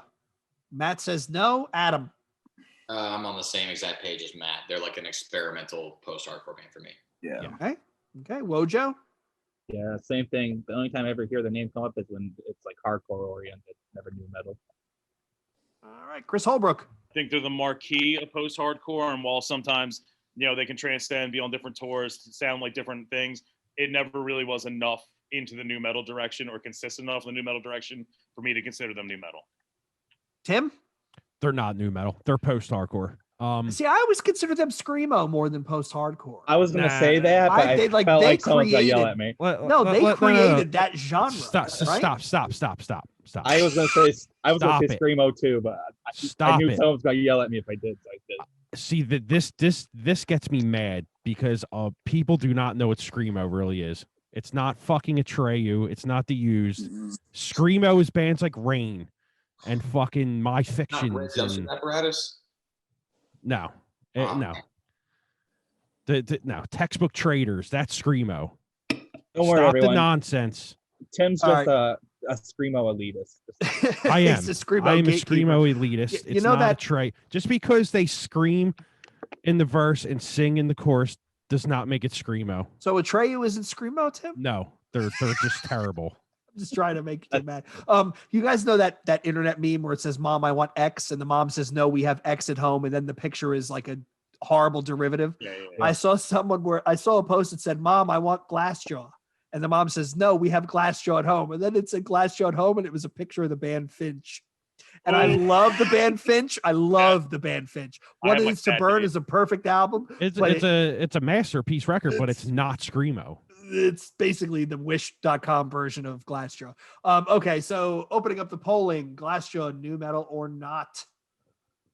No. Daryl is one of the best singers in the entire world of music. I don't care what anyone says. The dude is on par with Chino for me. The Knots have it. Definitely not new metal. Yeah, that one set from Club, where is it? Is it Club Laga out in Pittsburgh? Yeah. Right? Is just unreal to watch. All right. Here we Super go. talented dude. I am starting with Adam on this one. You asked for it. Jay, why don't you tell your Daryl Palumbo story real quick? Oh, I got to tell it again? Okay, yeah, so real quick.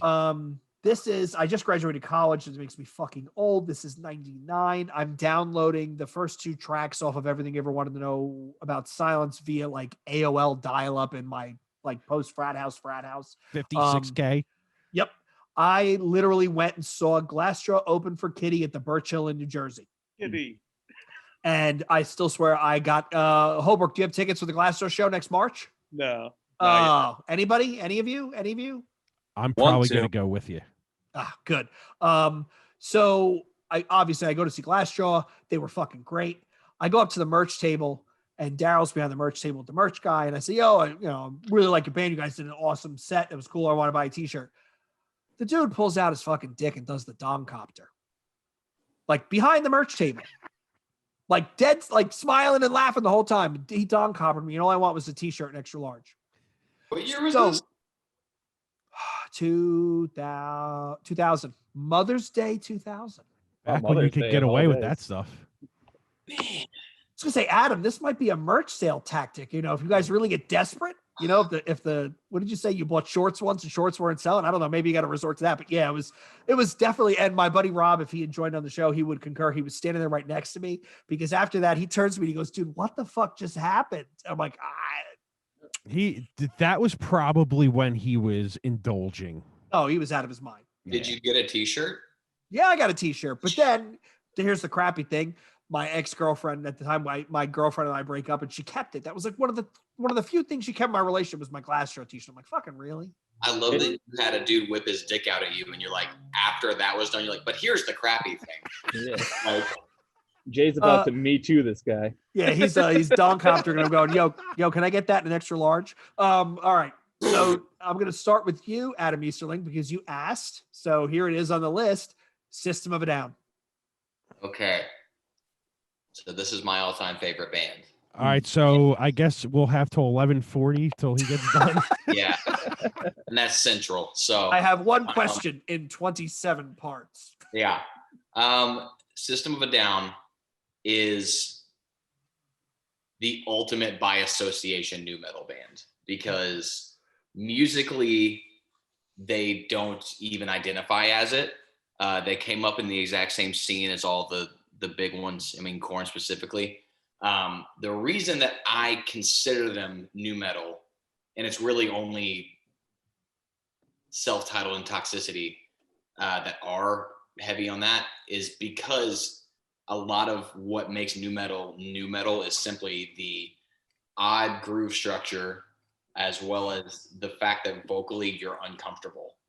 And there's nothing, I don't think, like if they're not new metal, then what the fuck is that Self-Titled record? It's kind of my thing because vocally Serj Tankian does the actual strangest, Tim calls it clown music shit or circus music shit. Ace Ventura metal. Ace Ventura metal. That's what it is. And it's literally like vocal ranges to a degree where conceptually, I don't understand how they were like, oh yeah, dude, fucking do that. Yeah, that's great. And yeah, I also don't know why I like it so much is another one of those odd things about it is like, I listen to it. I'm like, this just hit me at the right time in my life because this is the craziest shit I've ever heard. But that is why I put them in the new metal category. But there is just as strong an argument with how ballad rock and like using literal Motown melodies the last 2 records are to say that they're not new metal. But even in those same breaths, there's more weird shit sprinkled all throughout Mesmerize and Hypnotize. And then Steal This Album is kind of the cutter right in the middle that goes both directions. So. All right, Matt. I said cold, I believe, right? Or System of a Down. Oh, System of a Down. Sorry. I thought System of a Down, I think, is new metal for the first 2 records, and Steal This Album, because Steal This Album was supposed to be Toxicity 2. Yep. And I agree completely with Adam, most definitely, because Mesmerize and Hypnotize, yes, they still have their System of a Down thing going on, but it's just they were going a whole different way with that, because they were going out to alternative radio stations. They were being played on MTV2. They were being played on MTV1. They were being played on Fuse.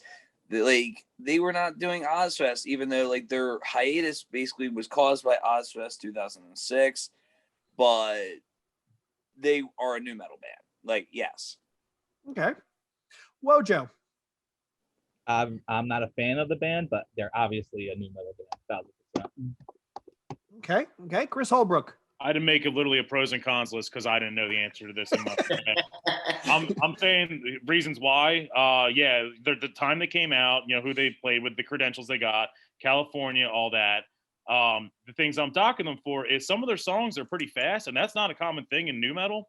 Although they do, most of their songs are pretty standard. Their lyrics are essentially worldwide, which is definitely a change, because most nu metal is almost introspective, whereas System of a Down, a majority of their lyrics are about things going on in the world.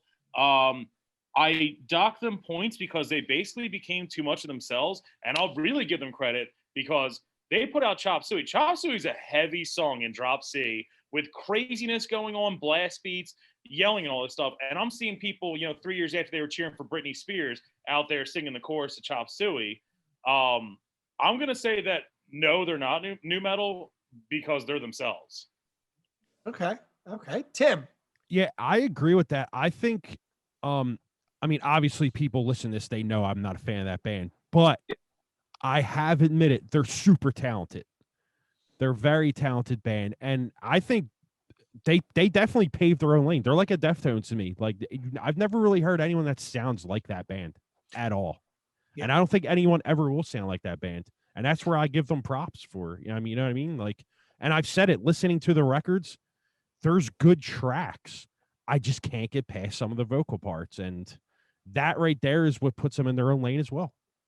Yeah. So, Tim, J, Adam, quick. Go ahead. Go on. My thing that I also have to say, I think they were also pigeonholed to be in nu metal a little bit. I was just going to say that. Rick Rubin as their producer, the record, the label owner, Ross Robinson was part of it. Yep. Yeah. But the thing is, they were pigeonholed to be in that whole comfort zone, but at the same time, yeah, they played Ozfest, they played Pledge of Allegiance, they had beef with Fred Durst. Everybody had beef with Fred Durst. I didn't. Well, that was over Taproot. Out of all things, it was over Taproot. Oh yeah, that story, yeah. But also at the same time, like you said, I think they were pigeonholed into that because of when the time, like that first record. Yeah, who they were around. Yeah. That first record, listening to it the 4 times I had to force my ears upon it. I mean, yeah, that was a new metal record ear to holes, me, but breaking plates, dropping plates in your ear holes. Get up. I'm just gonna go what Adam said and Holbrook said, like they were just in their own lane to me. And to me, I would call them a new metal band, but them 2 records we did last, I don't know if that's new metal. Yeah, I really can't. After listening to the dude's side projects, I kind of feel like that's just side project bands with the dude singing on it, to tell you the truth. You talking about Darren? Yes. That's a big reason why it changed so much, is because he ended up writing, he was the main songwriter for most of the actual music itself, but then he ended up writing the majority of the lyrical content and vocal content for those last 2 records. And Adam, I'll tell you this. When Toxicity came out, I was excited to hear Darren sing. When Mesmerize and Hypnotize came out, I was like, can this dude stop singing for the love of God? I agree. And live, he's terrible singing. And he can't he can't play guitar while singing, so there's just an empty lapse of guitar when he's singing live. So I've only seen System of a Down one time, and it was in 2019 Which is crazy as that's just crazy to me how much you like them. But I mean, you obviously you're in a touring band. Come So. over here. Yeah, you're in a touring band. So literally ever played in Tennessee. I don't think they ever once have. So like, I've been to Philadelphia 3 times since like 2002. Yeah, they exact. So essentially, before them was this band you might have heard of called Ghost. Yeah, Ghost is a band that on record I can't get it. Live, that band was fucking phenomenal to a T. Sounded perfect. Production was perfect. And then you take like 45 minutes for them to unveil this big mirror thing that goes in the back of the stage. And System of a Down comes out. They wave. They say nothing. And they just go, boom, and go right into Inner Vision. And in comparison to Ghost, they did not sound that great. But like, I feel like that's a whole part of their shtick is like, they aren't a big production band. They're literally like, we're 4 dudes that are going to play our fucking songs. And to that degree, like with Darren, I think that's almost half of the appeal because I mean, dude, the first record, the guitar tone is not that great. The guitar tracks are not played that well. And then they only really start getting polished in like Steal This Album on. And then, but in terms of him, I'm getting in a tangent. This is what always happens when I'm with Jay and Tim. They got me. Literally with Darren and such, I think the real upside to Darren is that he and Serge are such totally different vocals that when they sing together, I can't think of a better like complementing vocal than them. They do. They balance each other well. It's funny you mentioned that, Darren wrote a lot of the later material because I still swear that the best album on, what was it, Mesmerized was the second one? Was it Hypnotized then Mesmerized, or I have it back? It was Mesmerized and Hypnotized. The best song on Hypnotized is the one that terracotta. That's the best song on that album, and mainly for the reason that Adam said, because Serge will do something and they'll be like, "Yeah, that sounds pretty weird." Do that where he goes, "What?" Like, okay, I'm there for it. So the meaning behind that song is weird. I listened to Rick Rubin has a podcast that he actually interviewed Serge Tankian, and they were talking about how they wrote half of that shit. And it was literally a part of the reason why it's also crazy is that it actually is like just random nonsense where he went in and sang what the words that the guitar and the drums reminded him of in a pitch and way that matched it. And that's where you get that shit. I mean, they do have some unforgettable lyrics, gonorrhea gorgonzola notwithstanding. All right, poll is out there. System of a Down, new metal, not new metal. Man, this is hard for me. The metaphor I have for why I'm saying not new metal, I'm sorry to just keep yapping. No. Go ahead, man. I think of like, if you imagine 1998 to 2001 as a 3-lane highway, you have the left lane is System of a Down. The middle lane is new metal. The right lane is like the other rock going on. System of a Down is just drunk driving going between the 3 lanes, right? And always ends up back on their left lane. So I don't think that they were new metal consistently enough to be called new metal. All right. Yeah. Okay. Tim? I'm gonna go with no. Okay, then with a squeaker, we get new metal by a score of 3-2. All right, my existence my life's purpose can go on. I'm gonna skip this next band because I really just don't want to talk about them. Who is it? Evanescence. Who? No. Hold on. Wait a minute. Adam has an anecdote. Oh my God, what fucking band is it? I think it's Creed. There's Evanescence plays some shit. I'm gonna look this up and I'm gonna come back to it because this is a video everyone has to watch at some point. Basically the whole thing of it is, I think it's the song My Immortal, her big like dun dun dun dun dun, dun, that song. Whatever band was on with her, I want to say it was Creed or something like that, of that nature. They play the MTV Awards, and there's one part in the song where it comes in with like the guitar hits, everything's big. The band is in the wrong fucking key on live television. And literally, it ends, and she literally goes, "Wow!" Like, put it in the chat, please. That's like the video. you've seen the video of the Joe Jonas guitar solo, right? Where he totally eats it at the Country Music Awards. Yeah. Matt, you're nodding. You've seen it, right? Yeah. Like he like just Google Joe Jonas guitar solo. I don't even play the guitar, and I'm watching this guy, and I'm going again. I want to slap him. Like I want to get up on stage and slap this guy. Like, he totally ruined. Complete auto care and get our best. Sorry, I found the video.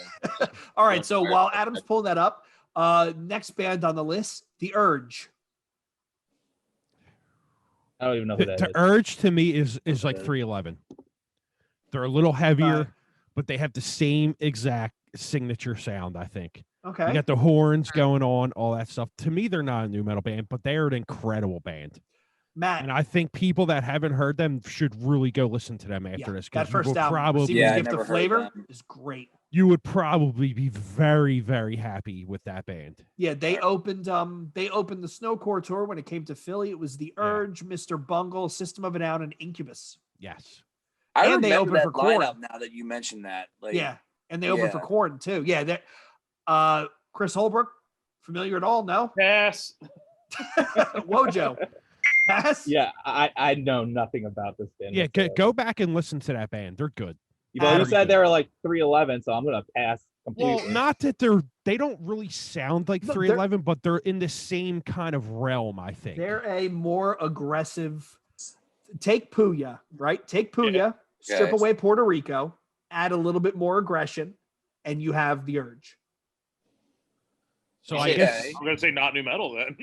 So I guess that's a band we gotta swap with someone else. Just all right, yeah. So we'll skip that one. Who do I have? The last one I had on my list was Vayne. Vayne.fm. New or not? Yeah. They're Wojo, not why. They're the exact same boat as like Code Orange. Yeah. Okay. Chris Holbrook. Vayne? Yes. Pass. I don't remember them at all. Well, they're fairly They're modern. new. It's a modern. Yeah, they're like wicked new. I mean, they've been around for a while, but they were like because my band's played one or two shows with them before they blew up. And I know John, the bassist, because he used to be in Enraged Youth and he used to play shows. To be cool with those guys. Yeah, to me, they're in the same boat as like Code Orange. They're like metal hardcore band, but they definitely have new metal influences, no doubt, 1,000%. But I would not call them new metal. All right, Matt. I'm going to disagree with this because I think they are new metal in many ways. Like I think they're part of the new. And I'd say because look at it this way, they do things like break beats that are like Prodigy or like Atari Teenage Riot break beats almost in the middle of their song. They have a DJ now. They're very adjacent to their the way how they play their guitars now, and they do what is very well known in new metal, which is be unexpected with anything. Okay. Adam Easterling.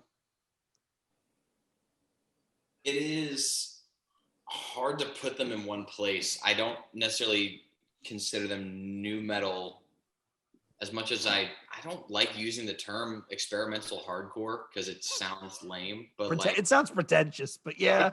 But that's really what it is. They're incorporating metalcore from the late 90s, early 2000s with a modern twist of like, hey, we have all these other advances in musical equipment to the degree that we can do these certain things that you couldn't do before. So I would almost put them more in like a metalcore with new influence. And I almost don't even know if you would say that just because so much of metalcore is directly new metal deriven directly from new metal that it's almost just like, why put that there? Just because like, okay, so they do twangy one string notes doesn't necessarily mean it's new metal. It just, that's what your brain goes to. But no, the band is badass. It's just I don't know that I would say that they're new metal. Okay, Tim. I don't think they're a new metal band, but I do go back to Code Orange, and I think that they're another band that's going to be huge, and I think that they're going to go that route. That's what I just always feel like that band's going to go that route. And I think they should because the talent is there. I mean, them This Is Hardcore shows were fucking bonkers. Yeah. That shit is. I mean, when I saw them at the they played Underground Arts when they came through Philly, and he was swinging off the pipes like asbestos all on his face and shit. Like it was bonkers. Dude, and that show at This Is Hardcore with the Windbreakers, that show. set was fucking incredible, dude. And if you notice, I mean, yeah, Matt, you were standing right next to me during that. Yeah, right next to you at that. And then the year later when they did the Error Zone tour, like when they were just unveiling Error Zone, and everybody was like, what the fuck did we just walk into? Because nobody knew what they were getting into with that show. Dude, they were punching people at the concession stand at this. Yes, they were. It was ridiculous. Dude. Which is outside at a mile and a half away. It was crazy. I just think they definitely form their own lane. Live, they're completely wild. And if you notice, there is no in between song banter. There's no really like, hey, we're really glad to be here back at Club Tokyo. It's just song, segue, DJ, song, segue, song, and that's it. And then they just go by and they get off the stage, which is pretty cool, right? That's a band who's like, look, we're here to fucking blow your mind, and then we're gonna get off the stage because we're done dicking around. Listen, when you can, if you're a band like Gulch or a band like Vayne, where you can make your merch be so sought after, that's something special to me. It says like, something. It says like something. them Gulch things where like people were like killing people for them. You know what I mean? Like, and the best part was the band said, "Well, you want to scalp our shit on Depop for like $500 a hoodie," and they printed like 6,000 of them. So it's crazy shit. Kind of wild. All right, let's launch the polling. Vayne.fm, new or not new? I'm gonna go not for now. Okay. But I think that's coming. I think that's a Roadrunner band coming real soon. All right, and the Knots have it 4-1 right now. Closed casket. Yeah, closed casket. Yeah. Yeah. I'd say Roadrunner, but I'd also say Metal Blade. They'd probably get picked up from because that's been another. Metal and Holbrook, go check them out, man. I think you would dig them. They're actually called Vayne.fm now because they had to. I forget why they had to change their name, but if you put Vayne.fm in Spotify or whatever, you'll find it. They're on my list of things to do. I think you'll enjoy them. I got Urge, Breaking Plates, and Ketchup on Glassjaw. This episode of the Nutshell. So I am going to go to the dropping plates. I am going to go to the lightning round. I'm going to start with Chris's suggestions, then we can go around the horn. So the first band we're going to talk about, Cold, new metal. Yes or no? Yes. No. Adam? Don't know enough about it. Wojo, you said no? Nah. Okay. Dude, 13 Ways is a new metal record. Yeah. They sound too rockish to me. I kind of put them in 1986. What'd you say? It says that they were formed in 1986, which is they were called grunting back then. Yeah.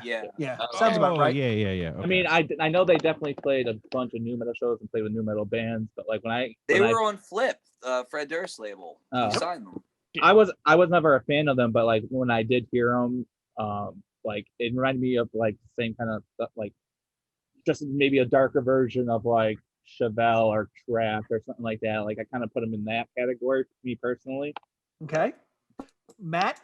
I'd say out of all the bands that Fred Durst signed, they were the best ones that he signed because Stained was just their first record was good, but then Aaron Lewis, like this is the same way where I'm going with Darren Malakian with singing on records. This is how I feel about Aaron Lewis picking up a guitar because I'm like, it just ruined the band. Like, and like, but Cold didn't do that. Like Cold has always been, they had their last album. He got rid of the guitar. Scooter started with the guitar, then he got rid of it. Yeah, he went the other way. Yeah. But like now they're doing better. Like they just came out with an album last year and it was actually pretty good. You liked it? I liked it. I did. I didn't like it. It's just because I wanted to give them the benefit of the doubt, Jay. That's the only thing. You gotta understand. I was a huge Cold Army person, like 2001 to 2005. Even with Happens All the Time, I was still a fan. And then Superfiction came out, and I was just like, "Oh, this is bad." And then like, but the thing is, it's not the same Cold anymore. Like it's there you go. Scooter, it's Sam. They're the only original members, and they have Nick from Lifer, who's a Scranton new metal band. I know Lifer. They're yeah, awesome. Lifer's good. That was like unless there's two bands named Lifer. The Lifer I know was like pre-Breaking Benjamin almost. Because They were pre-Breaking Benjamin. Yep. Yes, actually, they took a couple guys from Lifer to be in Breaking Benjamin. Yeah, exactly. Yeah, I think those first 3 Cold albums are great. I thought the first one was really dark. They got lighter on, was it 13 Ways to Bleed on Stage? Mm-hmm. And then Year of the Spider. Year of the Spider really isn't as much of a new metal record as more as it's like an AOR type rock record, but it's still fucking. Rivers Cuomo wrote actually Stupid Girl. Yeah. What were you saying, Chris Holbrook? No, I was gonna say Rivers Cuomo wrote their big song on that album. Oh shit. Stupid Girl? He wrote that? Yeah, he wrote Stupid Girl. He sings background vocals in it too. He's the one going, "It's going away." I didn't know that. Yeah, but I do think that they're like they meet all my checklists of a new metal band. They're Florida. They came out around that time. They got the tone of it. They remind me of basically like a more respectable Edema, like to an extent certain times. End of the World is an underrated gem. Like that's one of my favorite songs. Mm-hmm. Just Got Wicked, great, whatever. I got friends with the fucking spider tattoo. Nah, they're definitely new metal. Adam. Cold. I already answered. Oh, did you? Yeah. Oh, yeah, he did. He doesn't know them. I don't know much about That's right. He did. Yeah. Get to know them. The new metal wins. New metal wins for Cold. All right. Next we have Power Man 5000. I'll start. Yes. Okay. Quintessential fucking new metal. There's no other word for them. Okay, but explain, Holbrook, the turn from the first album, right? Mega Kung Fu Radio. Tonight's Stars Revolt is their first album, right? I could be wrong. Kung Fu Radio. Kung Fu Radio. Oh, forgot about that one. I think of Kung Fu Radio. I'm like, yeah, this is a fucking new metal band. They got to do with the bongos, right? And whatever. Like, they were a new metal band. But then Tonight the Stars Revolt was more like towards the rock Arena side. Rocky. If Orgy was trying to be arena rock.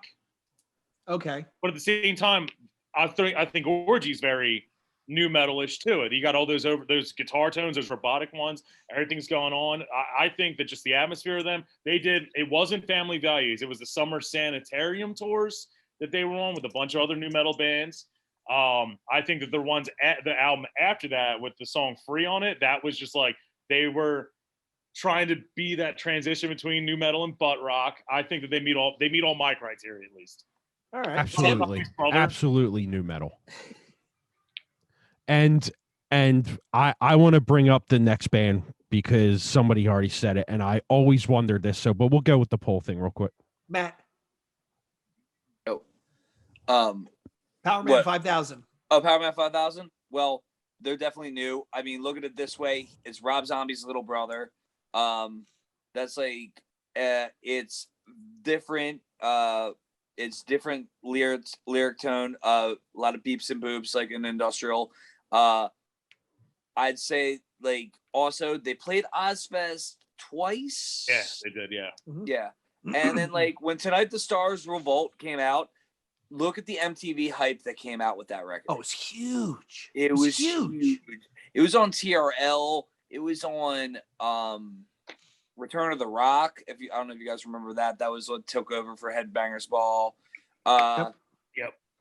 Like they were definitely like, and not to mention Rob Zombie actually directed some of their videos too. Like, I mean, and for the record, Rob Zombie is not new metal at all. Like, I will say that right now. He is alt metal, shock rock, but he is just not new at all. But the new metal fans love Rob Zombie and White Zombie, and at the same time, it's the same thing with Manson. So, yes, they are. All right, Wojo? See, that's a weird one for me because I can see why everyone's saying new, and I'm not saying they're not. Like, some songs I've heard, I'm like, yeah, it's definitely new. Some I've heard, I'm like, I'm not sure. So because him being related to like Rob Zombie, like I almost put them in the same category, but they're not the same category. So it's weird. It's like a weird place for me. Adam. I'm gonna say yes. Bombshell, new metal as shit. Yeah. Oh, that's good. Yeah, WWE yeah points too. Is that so? To that point, Matt, is that a good qualifier? If you made a WWE soundtrack entry music, if you were a band that provided that, you are more than 90% new metal. There is a good percentage of the points. WWE fan base who is new metal fans. Like you have to look at that. Like that is like okay. The best one. They Union had Underground. Forcible Entry, which was a whole new metal record. All right, so and I'm gonna make it if you make it to the WWE soundtrack or a slasher film remake from the early 2000s. Yep. You are new. Yeah. So I'm gonna stay with wrestling. Yeah. We're gonna talk about Union Underground in a second. Matt, don't yes, we overthink are. this. I'm gonna say a band name, and you just got to tell me new metal or not. You ready? Right. Stuck Mojo. No. Tim? No. Holbrook. No. Wojo. Nope. Adam. No. All right. Wow, that's quite surprising. All right, I got one. Okay. Mushroom Head. Yep. Yes. Yes. Yeah. I hear a lot of people say no to that, and I'm just like, They're what? fucking Have you wrong. not heard? Yeah, Have you they're not wrong. heard? They're wrong. Have you not heard? Mushroom There's Head? no. Dressed There's up like fucking nightmare mushrooms rapping and hitting Tiffany's with like a demon leprechaun. Yeah. I mean, come on, dude. Clearly. They were before Slipknot, so eat that. Yeah. Yeah. I choose Lantern. I do think that they are pretty new metal. They were like the late 80s, but yeah. Yeah, they've been around forever. I believe. Yeah. I think they're one of the best new metal bands ever. I agree. Yeah, ever. Dude, their 13 record is top 5 new metal records. Slipknot is good, but they're not Mushroom Head good. I mean, you can't I compare. agree. You can't compare the two because musically they are nothing alike whatsoever. So this ties directly to Chris Holbrook's comment around Korn has interest, Deftones have fans. Yeah. Slipknot has interest, Mushroom Head has fans. Yeah, right. Like that's like that Deftones thing. The Mushroom Head fans will defend you because everyone who's just mainstream or whatever will go, "Oh, there's like a knockoff Slipknot." And you go, "They were around 10 years early." Yeah, right. Yeah. Yep. I will die for the head. Mushroom Head was offered the Roadrunner deal before Slipknot, and they turned it down. Yep. Hey, here's a hot take about Mushroom Head. I thoroughly enjoy Mushroom Head, but I will also say that they are bad. They are, but that's the thing about new metal. I think new metal is supposed to be corny. Yeah. Yeah. Sure. Dude, the whole 13 record, there's not one bad song on it. I'm not saying that they're bad songs. Oh, no, I know. You're absolutely. They didn't record to a click half the time. Yeah, absolutely. I mean, not just that, just like it's like I said, I feel like new metal is supposed to be corny. It doesn't really take itself too seriously. Like, you know what I'm trying to say? It's like, yeah, definitely. They're wearing masks. Like, what else do I have to say? Yeah, it's basically that was a whole Tim and I are going to do an episode on like the whole new metal aesthetic bands, like the bands who traded heavy on their aesthetic, because I am convinced that the band, if you take every single influence, every single trend, every single stereotype of a new metal band, and you put it in a blender and you distill it down to its essence, you know who you end up with? Crossbreed. Oh my God. White dudes in dreads, glow in the dark tattoos, jumpsuits, the DJ. It's oh man. The look in their pictures where they're like, they are the epitome. Crossbreed is the epitome of new metal. That's the nadir of new metal is Crossbreed. It really is. All right, next band. Well, hold on. Let me get one more in. Okay. And a lot of people consider this band to be new metal, but nowadays I don't. Is Slipknot. No, they're still new metal. They're still new metal. Obviously, the first band, the first record's new metal. No, it's still new metal. I think Iowa and On is. I don't really consider that new metal. All right, listen to this. Here's my theory. It's the same thing with Korn. It's like, yeah, it's changed, but they're still new metal. Like overall, it's still new metal. Yeah, it's still very much new metal. I mean, especially if you're saying Iowa On, you don't think. I would say the one that you could argue isn't is Volume 3. All Hope Is Gone. Volume 3 is new metal as shit. You think? Really Pulse of the Maggots has a fucking lot going for the whole song. Like it is. It's also what I said on a previous podcast with you guys is it's age. They're getting older, So they're not going to be able to play how they used to. And That's true. That's true. You know. Well, how about this? Here's a good question. Who's the better drummer, Jordanson or what's it? I forget his name now. Dave Weinberg? Yeah, Weinberg. Dave Weinberg's better, which I never thought I'd say. Like Dave Weinberg. Wow. What? Dave Weinberg kills that when he jumped in on that tour after the Gray album. Holy shit! I was like, whoever replaces is not going to be good. Saw him play live. I was like, this dude's actually better than Joey Jordison. That fan out was Max Weinberg's son. Loved it even more. I would love to hear a re-recorded version of anything Joey Jordison did with Jay like Weinberg. Sick or something. I'm surprised Jay Weinberg's still in the band because he had bad history with Madball and he had you're right. Yeah, we don't got to talk about that, but yeah, no, he as a drummer, that the one thing when I go back and listen to Slipknot is the fact that you have two exterior percussionists and then you have a drummer who thinks it's all about him and overplays the shit out of everything. He takes a fucking fill and rubs Play-Doh over it. It's just fucking, it's too much too often. And their halftime is still almost double time by the way he plays it. I'm like, dude, like chill the fuck out. While we're on this, David or Ray from Korn? Oh my God, Ray's the drummer, but David's the Korn sounds. Yo, exactly. Yeah. He's the Korn sound. I think he's the better drummer. Ray is one of the best drummers on the team, but David is Korn's sound. I think David has a groove that not many people can replicate. It's a very unique groove that made it work. Very, very, but very. Ray is. Have you heard him? I mean, have you seen Korn in the last 5 years, like since he's been a part of it? Oh yeah. He's an incredible drummer, though. He plays fills over that shit. That Dave Silvera did not play fills. No, he didn't. Yeah, you're right. You're right. But his groove is second to none. There wouldn't be Korn without Dave Silvera. He might be the most underrated. Yeah, definitely.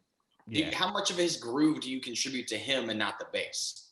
The rhythm section really holds that shit down.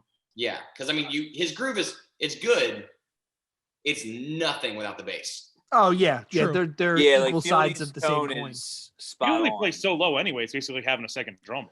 But if you go to Life is Peachy and you listen to some of them, just them drum parts, they're fucking technical as hell, man. He's got some chops. Back to Joey Jordison. What ruined me for him is he comes off kind of whiny. He comes off as a very, very big egotist. And when Tim and I both read it, the Al Jurgensen book, where they basically recruited him to play for Ministry, and then they basically hazed him to the point where he quit. And Al Jurgensen, I mean, come on, man.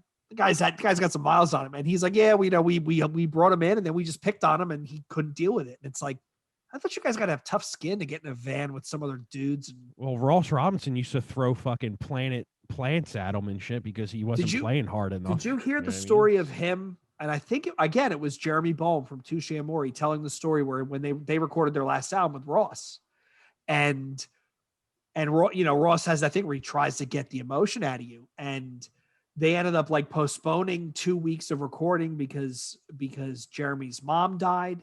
And then they had, he was having trouble getting back in the groove, and he gets back in the groove and they're just about to record the first song. And then Ross said something to him to the effect of, I want you to pretend that you're singing this and your mom is sitting right there.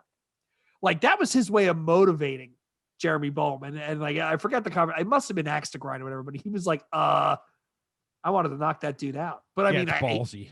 Ross knows what he's doing. All right. Ballsy. A couple last minute quick hits. POD.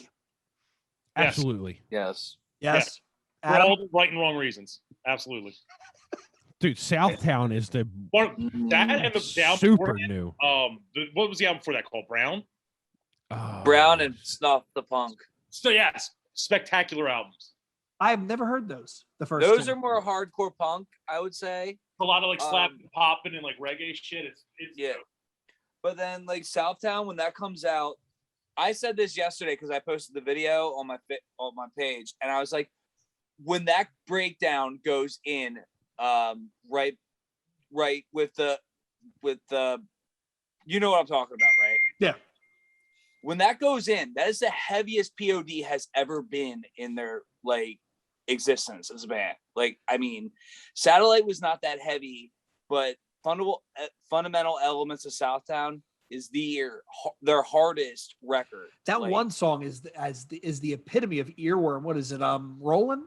mhm. Rock the Party? Rock the Party. I Rock think the it's party, rock the party. Yeah. That is the textbook definition of an earworm. You hear that song right now. I guarantee you, all of you close your eyes and you hear the jun, jun, jun, jun, the guitar riff in your head, right? Yeah, they're definitely new metal. How about Seven Dust? Yes. Yeah. The first Seven Dust record is a masterpiece. First two, I would say. Home is a masterpiece as well. That is one of the best bands ever.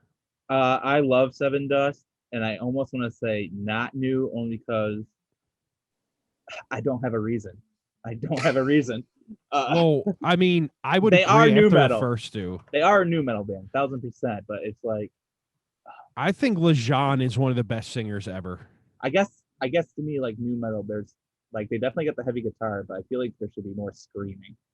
Yeah.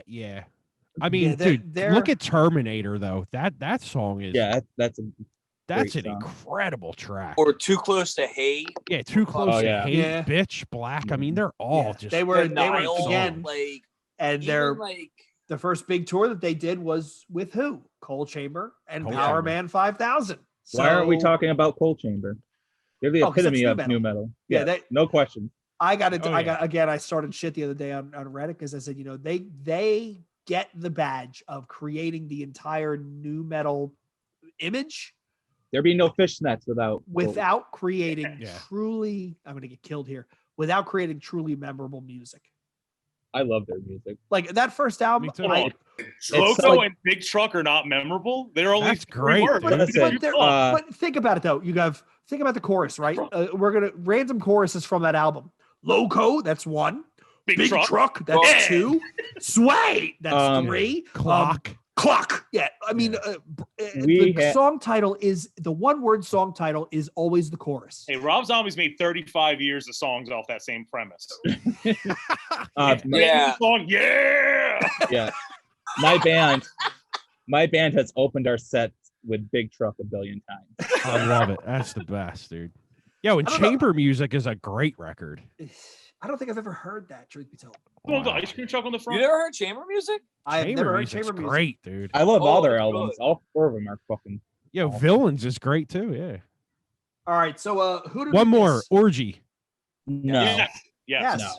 No. I knew this never was had gonna be. Korn. I knew it was gonna be great. They're like Godhead or Manson or.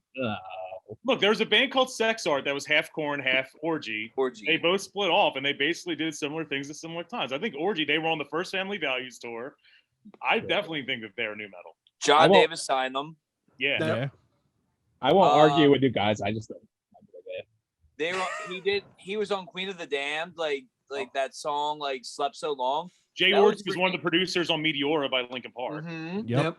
Yeah, he is. They were on dark. They were actually on Tim. As you mentioned chamber music. They're on chamber music. Well, what Jay produced Chamber Music. Yeah. Yeah. Who else did we miss? Band wise. Just start throwing them out real quick.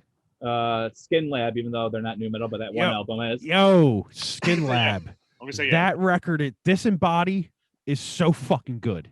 Yeah, I was gonna put them on this list too. Yeah, I love that fucking record. Yeah, I don't think I remember it well enough to make a calling there.